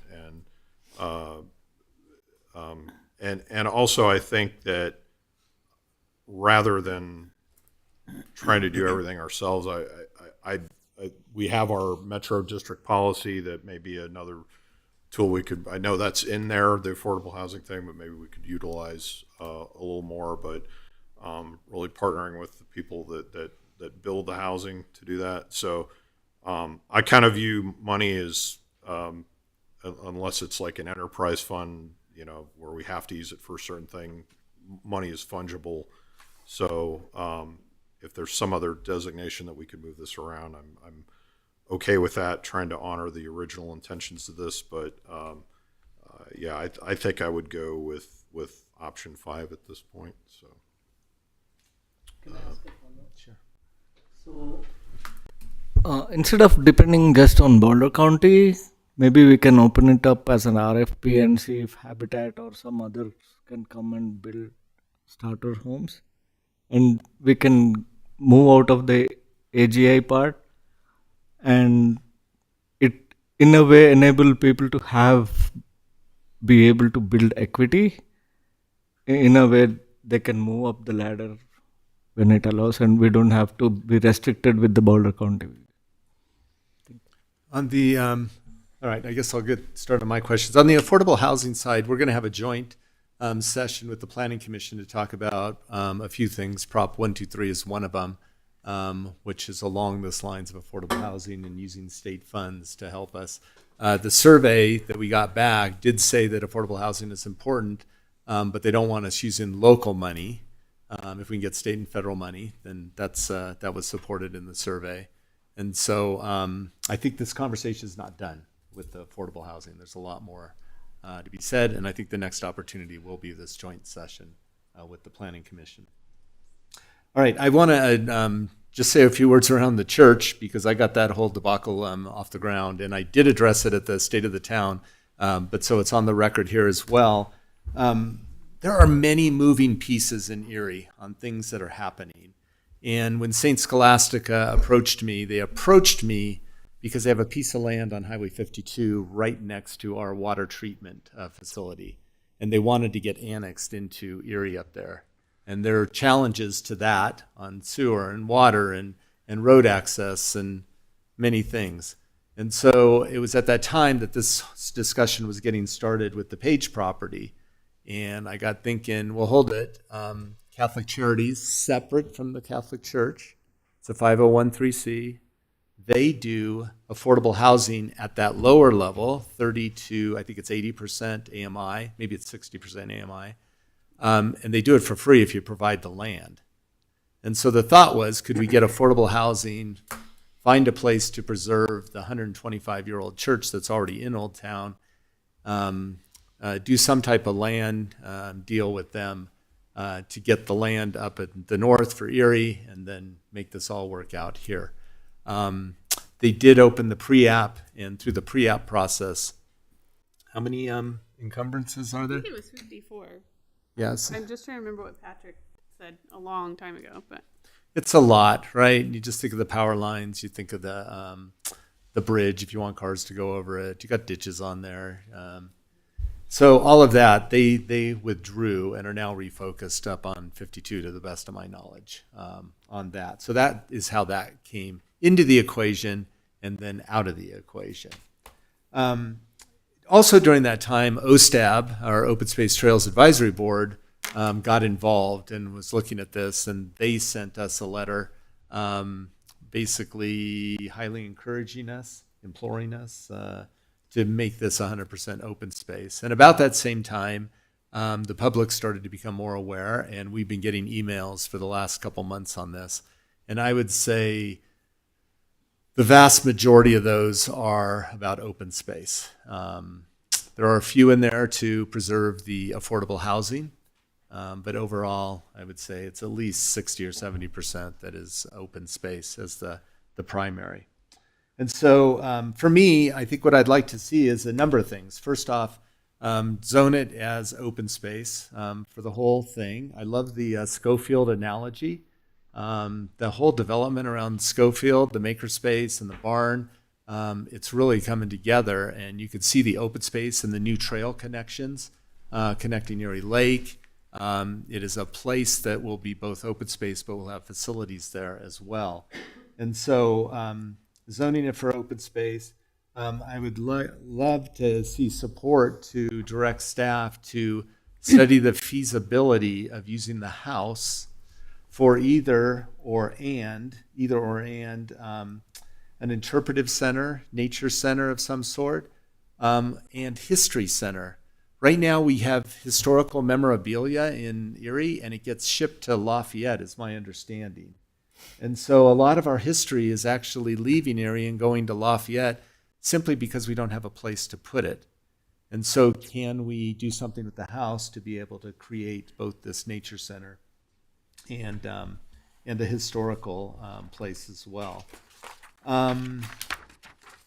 I would love to see the trail connections come in there. When I think about the dog park across the street, I think about Coal Creek Trail coming up.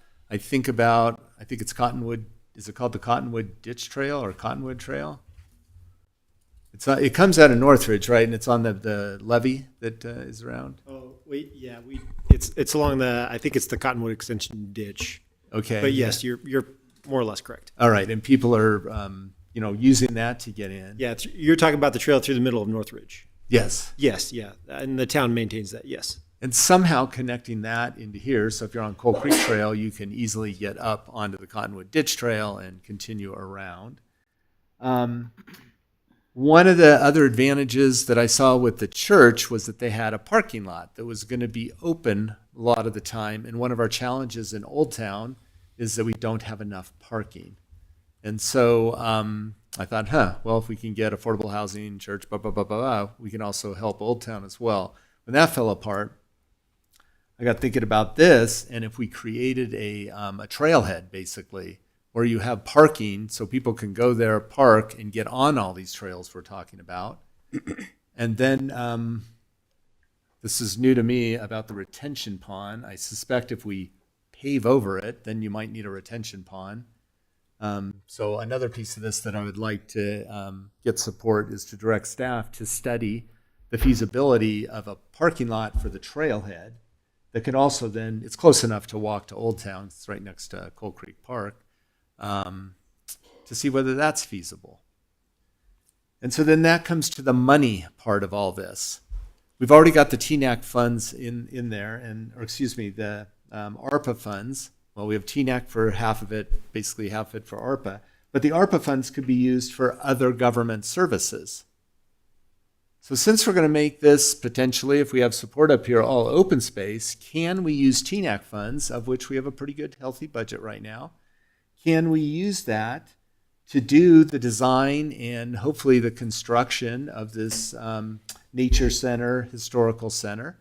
Can we use the TNAC funds to create the parking lot for the trails system? Can we use that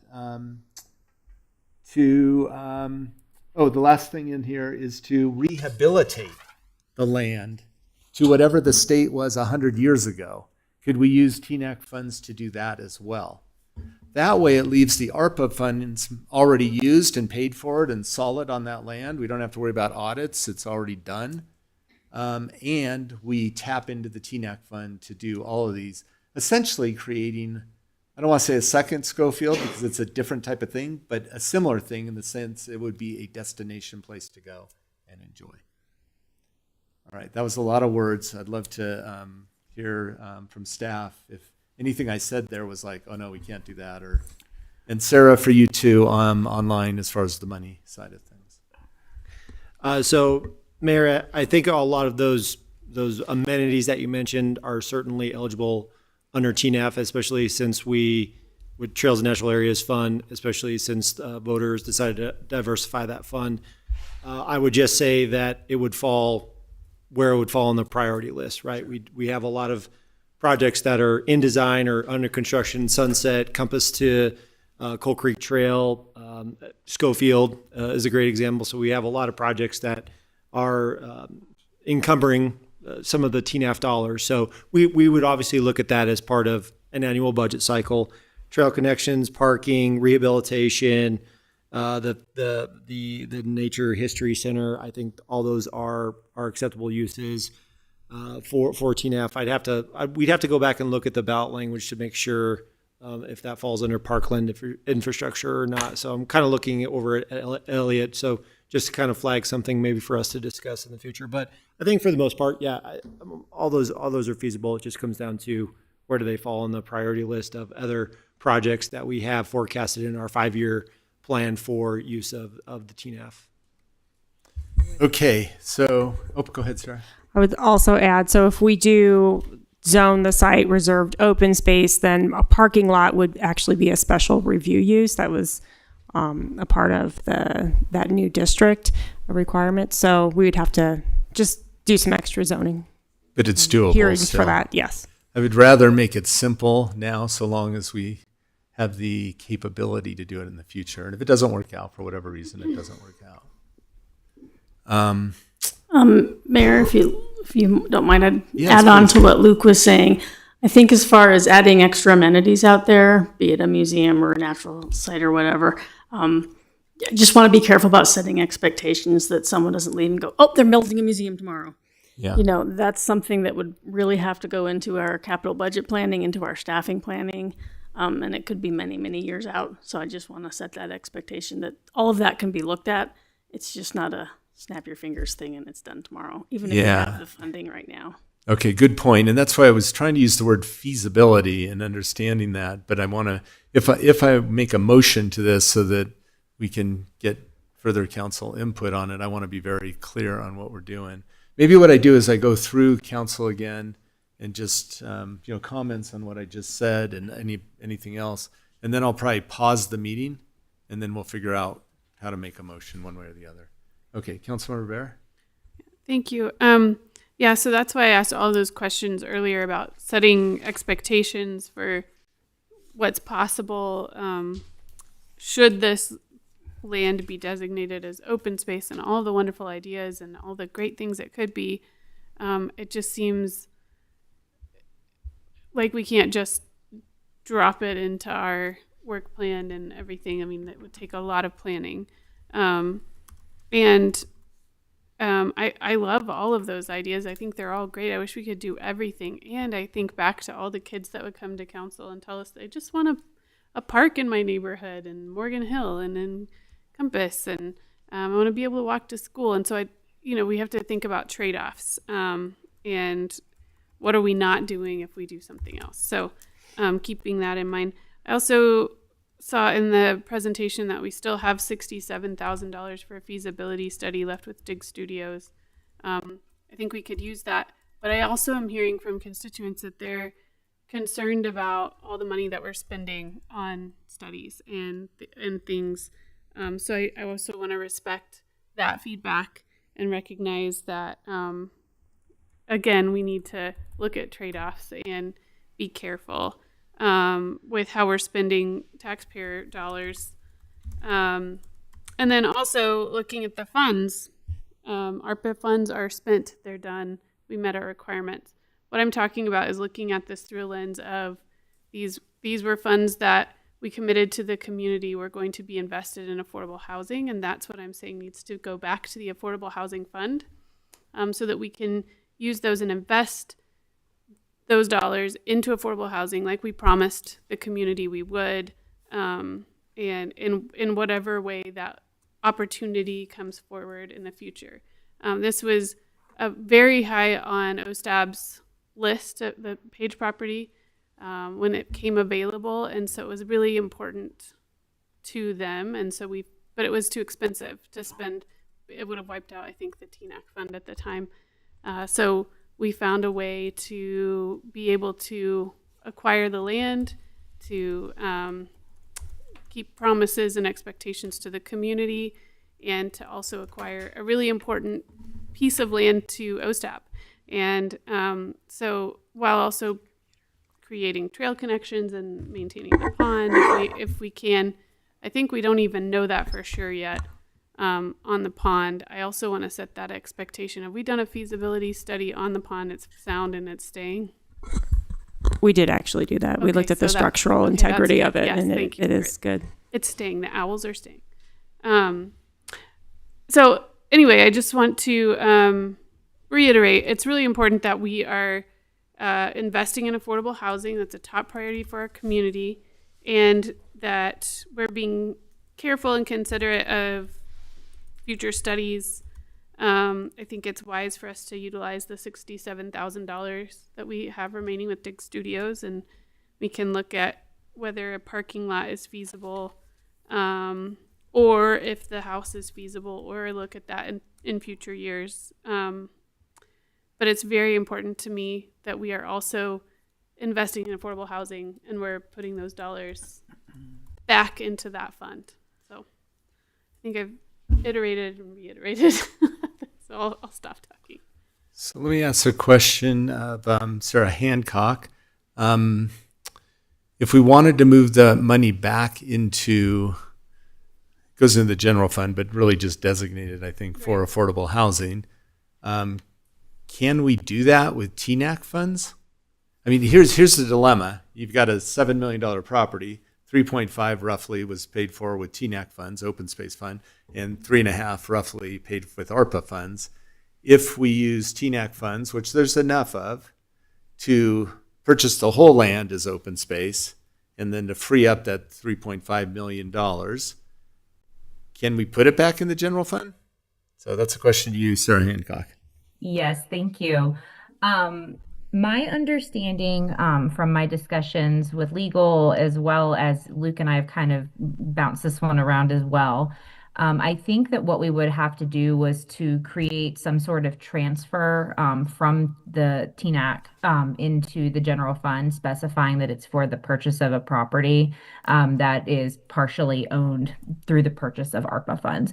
So I think it's possible. I would just want to triple check that with Brina and Elliot to make sure that there wouldn't be any issues. But from an accounting perspective, I don't see any reason why we couldn't essentially make that an internal purchase and transfer. Elliot, I will look to you if I misspoke on that at all. No, I think you are spot on. I think we would need to look at the permissible uses and how the funds could be shifted with potential changes, or the dollars being allocated from what the original purpose of the purchase was versus the replacing those funds with TNAC funds and shifting the ARPA dollars back to general funds. Just do looking at SLFRF regulations. I'll just add as well, in terms of fund balance, I could probably tell you with a fair level of confidence that the balance wouldn't support a one-time transfer. I think I'd like to have a discussion with Director Hancock on, setting up a payment plan over time so that we don't drain the fund, which is why we didn't do it in the first place, because we didn't want to drain the fund, because there are other open space acquisition opportunities out there. There's existing projects that utilize that funding. We want to make sure we get those completed. So I think any future discussion on transferring that, I'd like to propose maybe something like a payment plan with Director Hancock and see if that would be possible and repay it over time versus a one lump sum payment, so we don't drain the fund down to a low balance to where we can't do any projects or acquire any other open space. I'm trying to capture that. Hold on one second.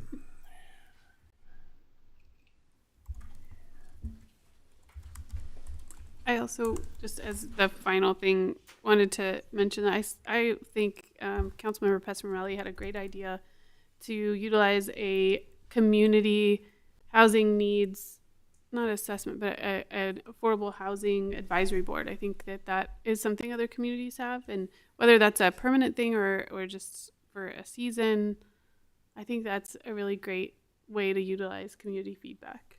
So good point. Let's make sure that we talk about that on the joint session. I have one.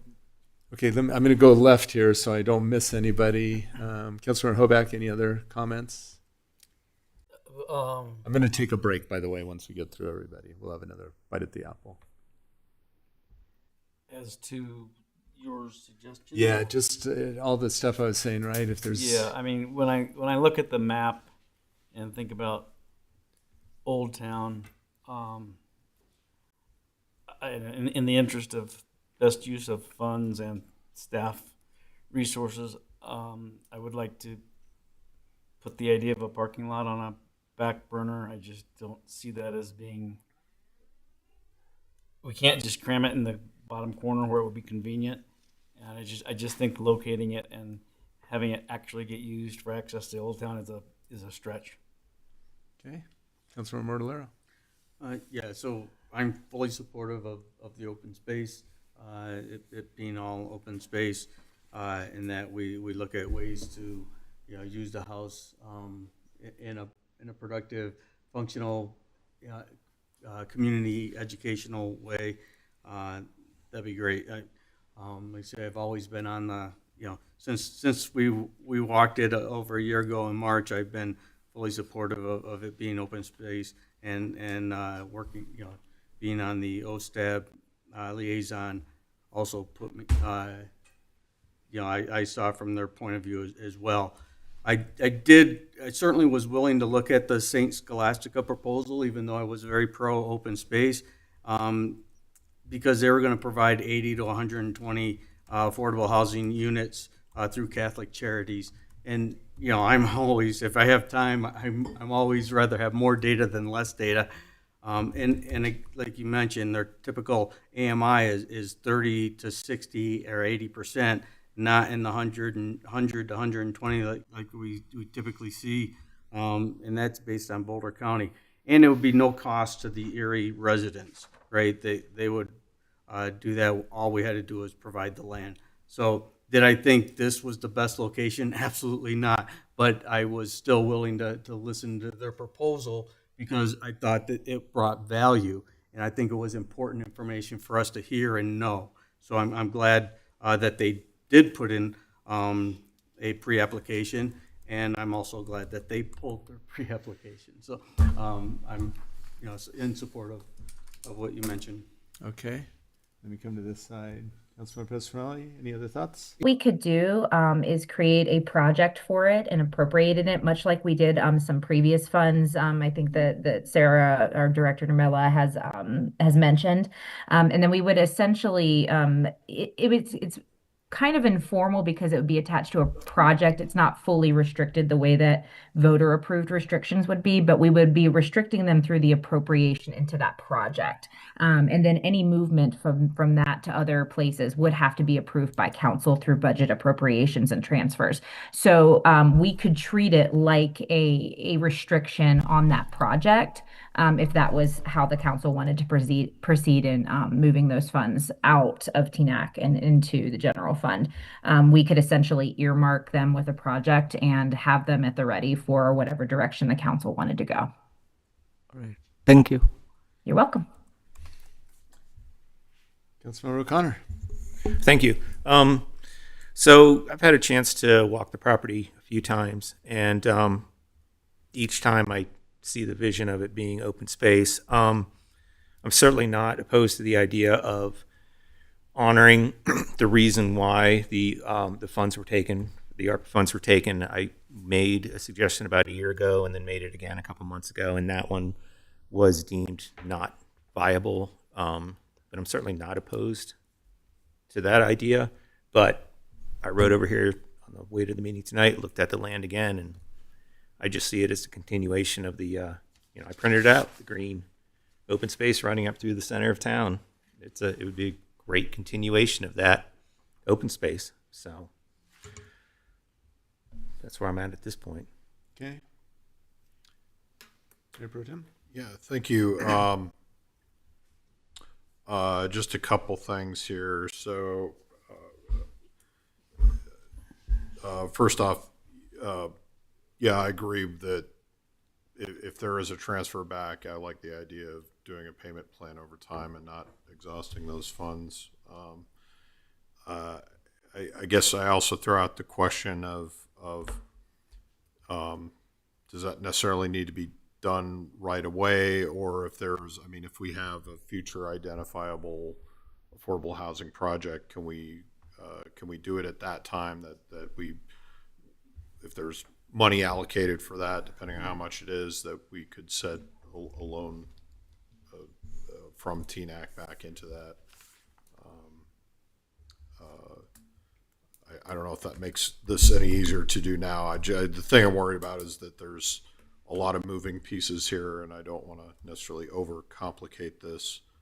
I agree that the additional, whatever it was, 67,000 for dig, if there is potential feasibility thing that maybe we could allocate that for that. I don't know if that'll be sufficient funds, but maybe that will offset some of it. I would say, as far as the parking, looking at this, and again, the one thing that I would be curious about in a feasibility is that I know we did some environmental cleanup of the site. There was a lot of issues out there. The area where the outbuilding is just off Cheeseman there, that area around there, I think was where a lot of that was. I would think if there is a potential parking lot, that would be the place to do it. The issue that you're going to run into, as I said before, is from the bridge at Cheeseman. You can't really have that be the ingress. But what I'm wondering is for like overflow parking for events like the town fair or something like that, that possibly there's already that dirt road off from 1.5 going into that area.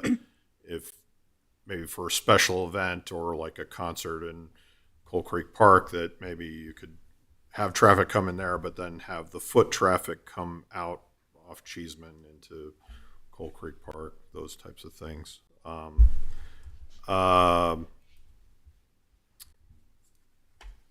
And then, I did have another question, because there was a cell tower on the property, right? Are we, That's correct. Okay. Were we collecting revenue off that? We are. Okay. Yes. I'd have to go back and look at what the exact amounts are, but yes, we are collecting a lease payment from that, from Crown Castle. Okay. Does that go into any particular fund, or is it just? I believe that goes into into TNAF. I can double check that, but cool. I think that's where we directed those lease payments to go to. Okay, cool. I'm just wondering if there's maybe another fund there to kind of help out with some of this. About how much do we collect off that? Do you know? Yeah, it's somewhere between 25 and 30,000, but we can go back and look. I know exactly where the spreadsheet is, but my computer's updating right now. So. All right, cool. So yeah, I agree. I think this is best left as open space. I think we've heard from the neighbors out in Northridge and other areas too, and I think there are other opportunities we can do with affordable housing, but I think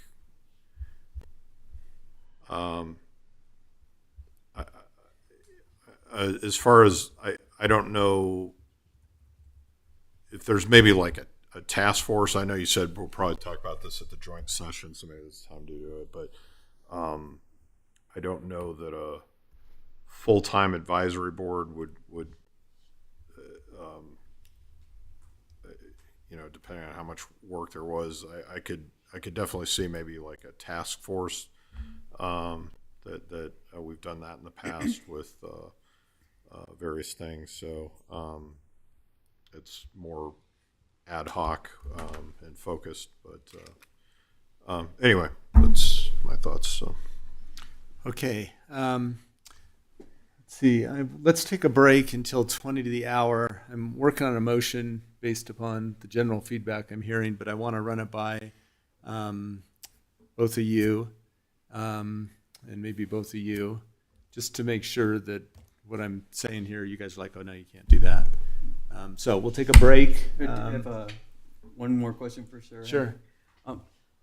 Sarah, if we could do a land swap opportunity, to lessen the impact to the TNAC funds, is that a possibility that do some land swap as well if we found a good location for affordable housing? I know that I had previously spoken with our prior town attorney, Kendra, on the possibility of land swap. That is something we would have to explore a little bit further. We thought that it might be allowable, but much like the transfer, we just have to make sure that all of the code and everything behind the funds would allow something like that. So I don't want to say definitively, but we did explore it as an option, and we can look into that further if the council would like us to. Okay, great. One thing I didn't mention is I met with the chamber this morning and I brought up the parking lot, and it was one of the things that lit them up because they're always trying to figure out how do you get more parking for the businesses. And I was at Azteca last night, and Omar, who is one of the family members that owns Aztec, he recognized me, and we got talking about the challenges of parking when there are events, specifically the farmers market. And I mentioned that we were going to be talking about the Page property, and it was also a positive discussion with the potential for a parking lot, understanding that there will be challenges if we go down that path. All right, we're going to break until 22, so just 7 minutes here, and then if maybe I can get the four of you just for a question here.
Okay, we're going to reconvene the meeting, and the topic is the Page property and what direction would we like to give staff. So after listening to the discussions up here and then talking with our attorney, our acting town manager, and our presenters tonight, I move to, number one, bring back an ordinance to the council to zone the Page property as ag open space sometime this summer. Number two, bring back in the 2027 budget process a funding plan for ARPA funds revenue replacement for affordable housing with a payment plan from TNAC.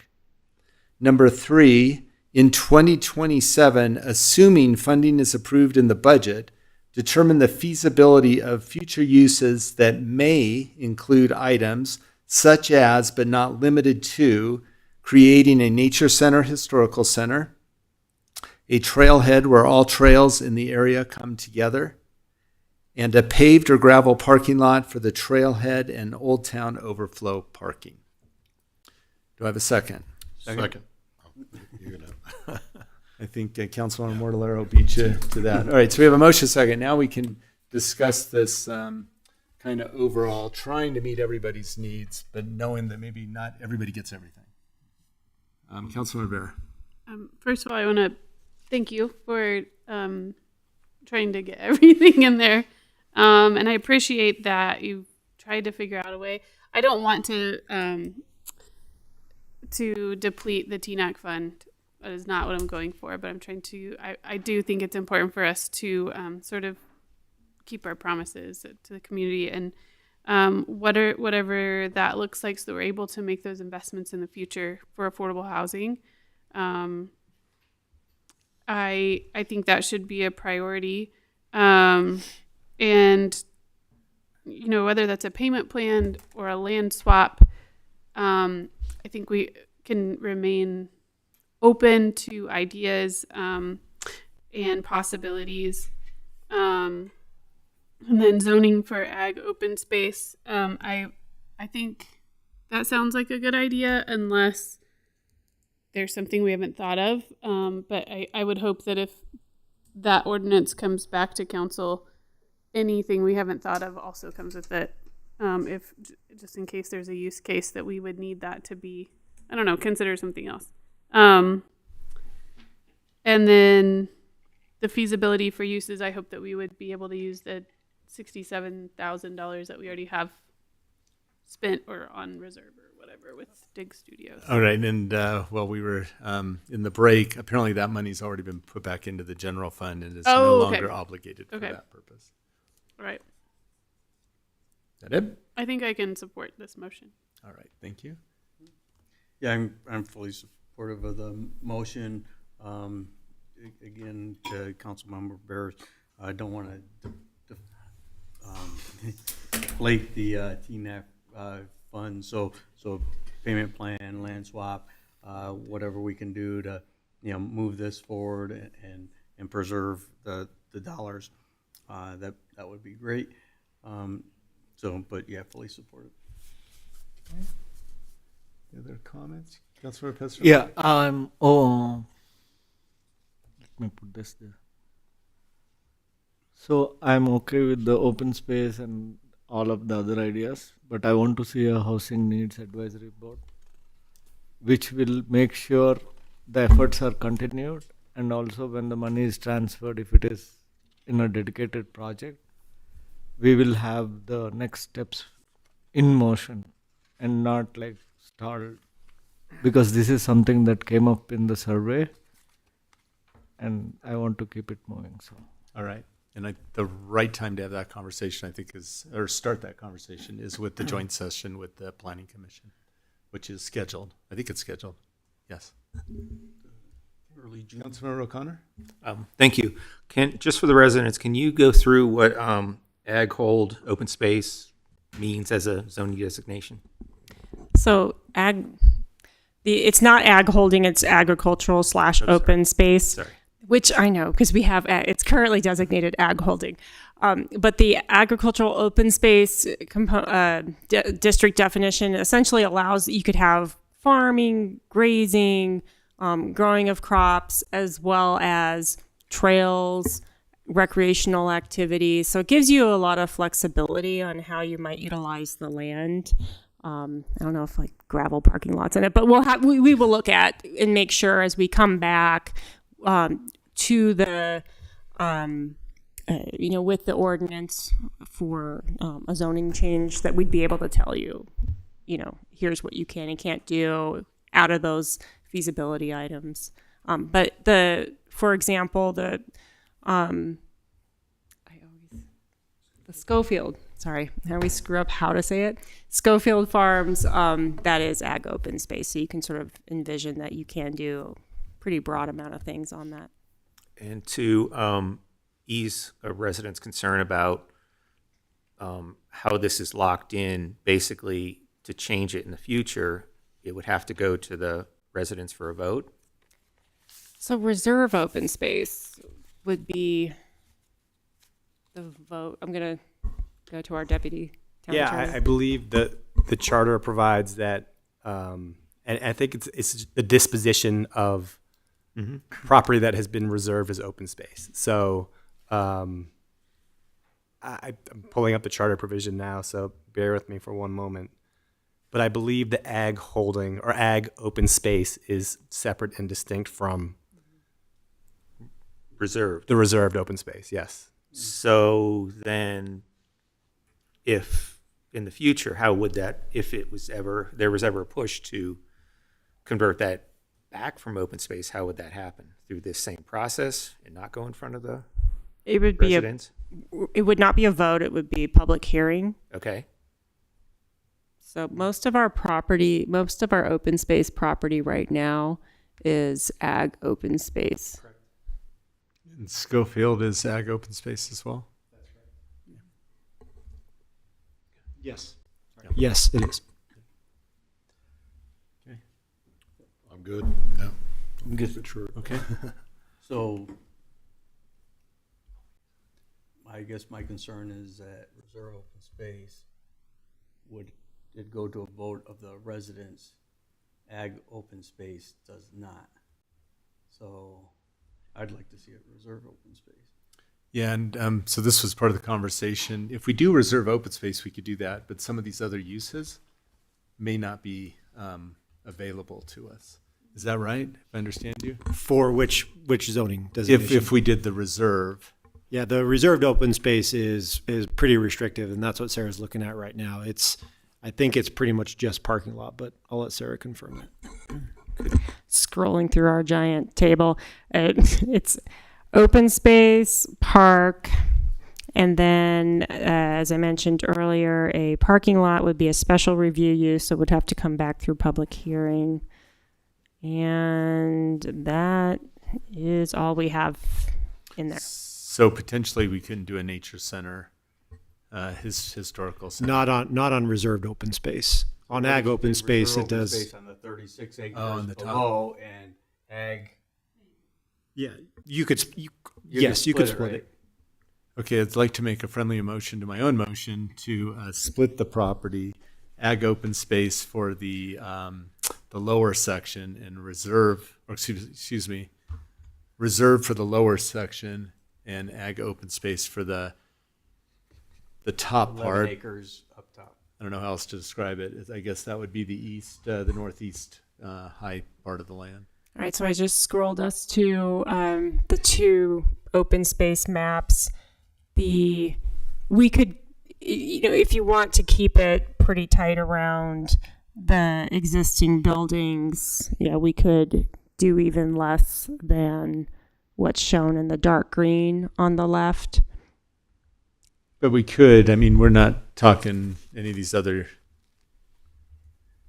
It seems to me the dark green, we would be okay by doing that, the ag open space and the lower reserve. Well, I think depending on what your definition of lower is, so the light green. The light green. So we're looking at the left image, option 4 here. Yes. I think your ideas of an access road and a parking lot, would that be allowed in the reserved open space in that light green? maybe. The parking lot would have to be a special review use.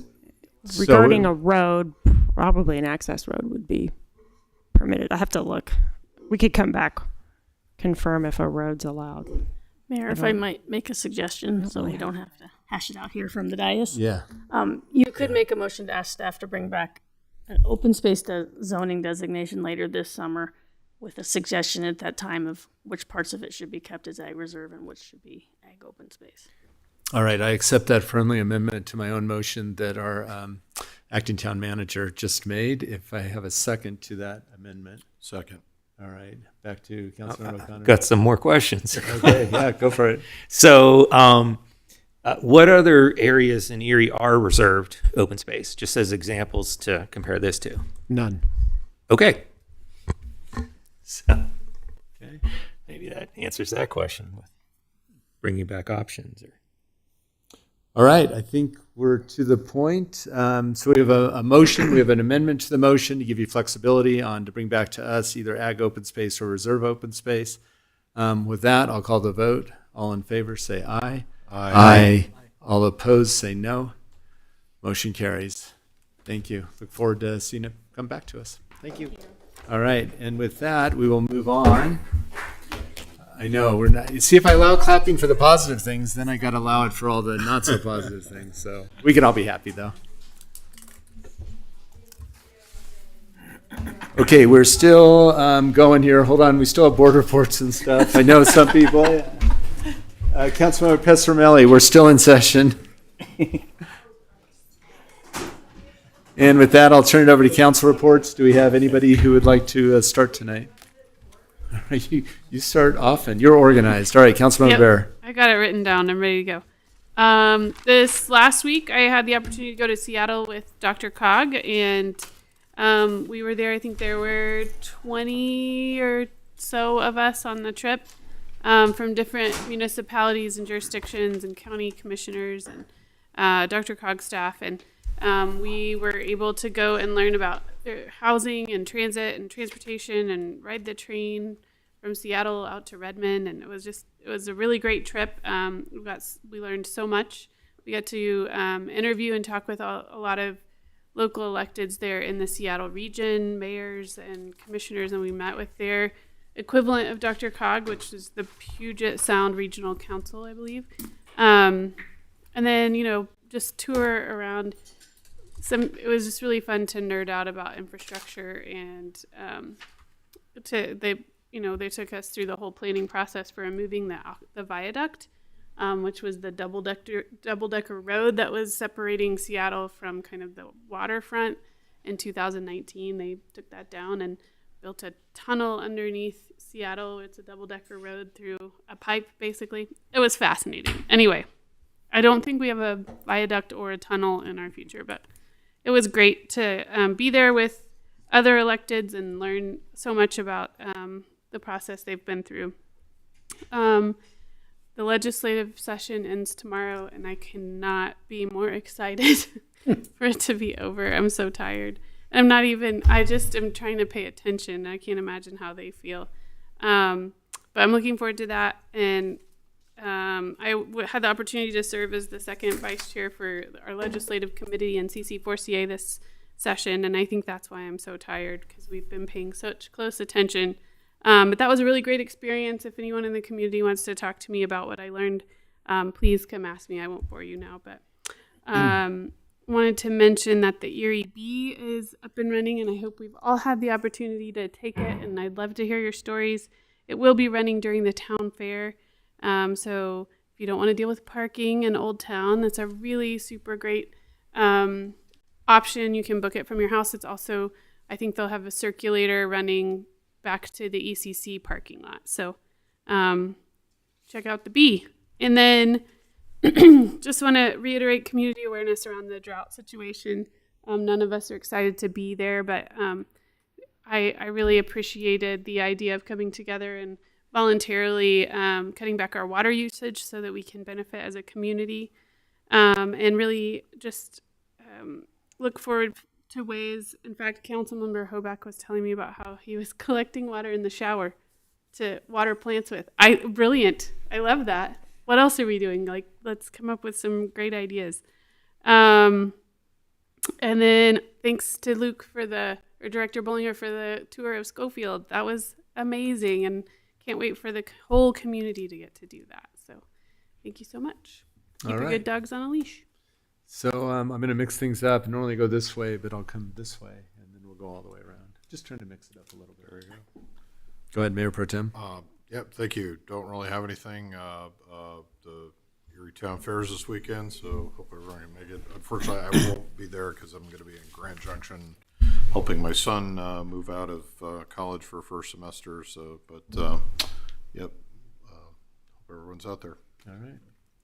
I just wanted to give a shout out to the town forestry team and the sustainability team for all of their efforts from last week's snowstorm. And the town forestry team was out there trimming trees, making sure that they were, first they went over the most hazardous areas where the trees were, like hanging over sidewalks and entrances of buildings. Sustainability team coordinated bringing in 30 or 40 yard dumpsters. I think they brought 4 in at the recycling center. And what the town forester told me was that they were filling them at a rate of 1 every 30 minutes. It's probably slowed down now. And then found out tonight, I was wondering where it was going, and apparently it is going to be composted. So it doesn't go to the landfill. It gets reused. So shout out to the forestry team and the sustainability team. Nice work. Thank you for doing this for the town residents. All right, Councilmember Pestromelli. Yeah, it's, shout out to the same teams again. And Councilmember Hoback and I went to the Schofield tour. It was amazing, and we really liked everything that's going. That's all I had. All right, great. Councilmember Hoback. Thank you. Yeah, thank you, Luke, Director Bollinger, for the tour of Schofield. That is going to be a gem, a real gem. It's going to be beautiful. Makerspace is going to be ready in a couple of months. Well, probably be ready before that, and then Makerspace has to get their ducks in a row to actually have it utilized. But the entire facility is going to be really special. Can't wait to see the finished thing. Enjoyed the pump track champion races on Saturday morning. I was only there for the qualifying rounds. Wasn't there for the knockout rounds and the finals, but a lot of fun, especially the little kids on the Striders. Man, those kids are fearless. And for the last 6 weeks, I attended the Mountain View Fire District, Fire Protection District Community Academy. Learned a bit about what they do on a day-to-day basis. Their EMS, and they have a week on EMS, paramedic stuff. There was a week on hazmat, wildland fires. Got to use some of the gear and the equipment and tear apart a car with the what we call the jaws of life. They call splitters or spreaders and cutters, but so stuff like that. So next year, the police academy. All right. Yep. Yeah, I'd like to echo, thanks to Luke and Andrew. I took the Schofield tour with Councilmember Bear this afternoon.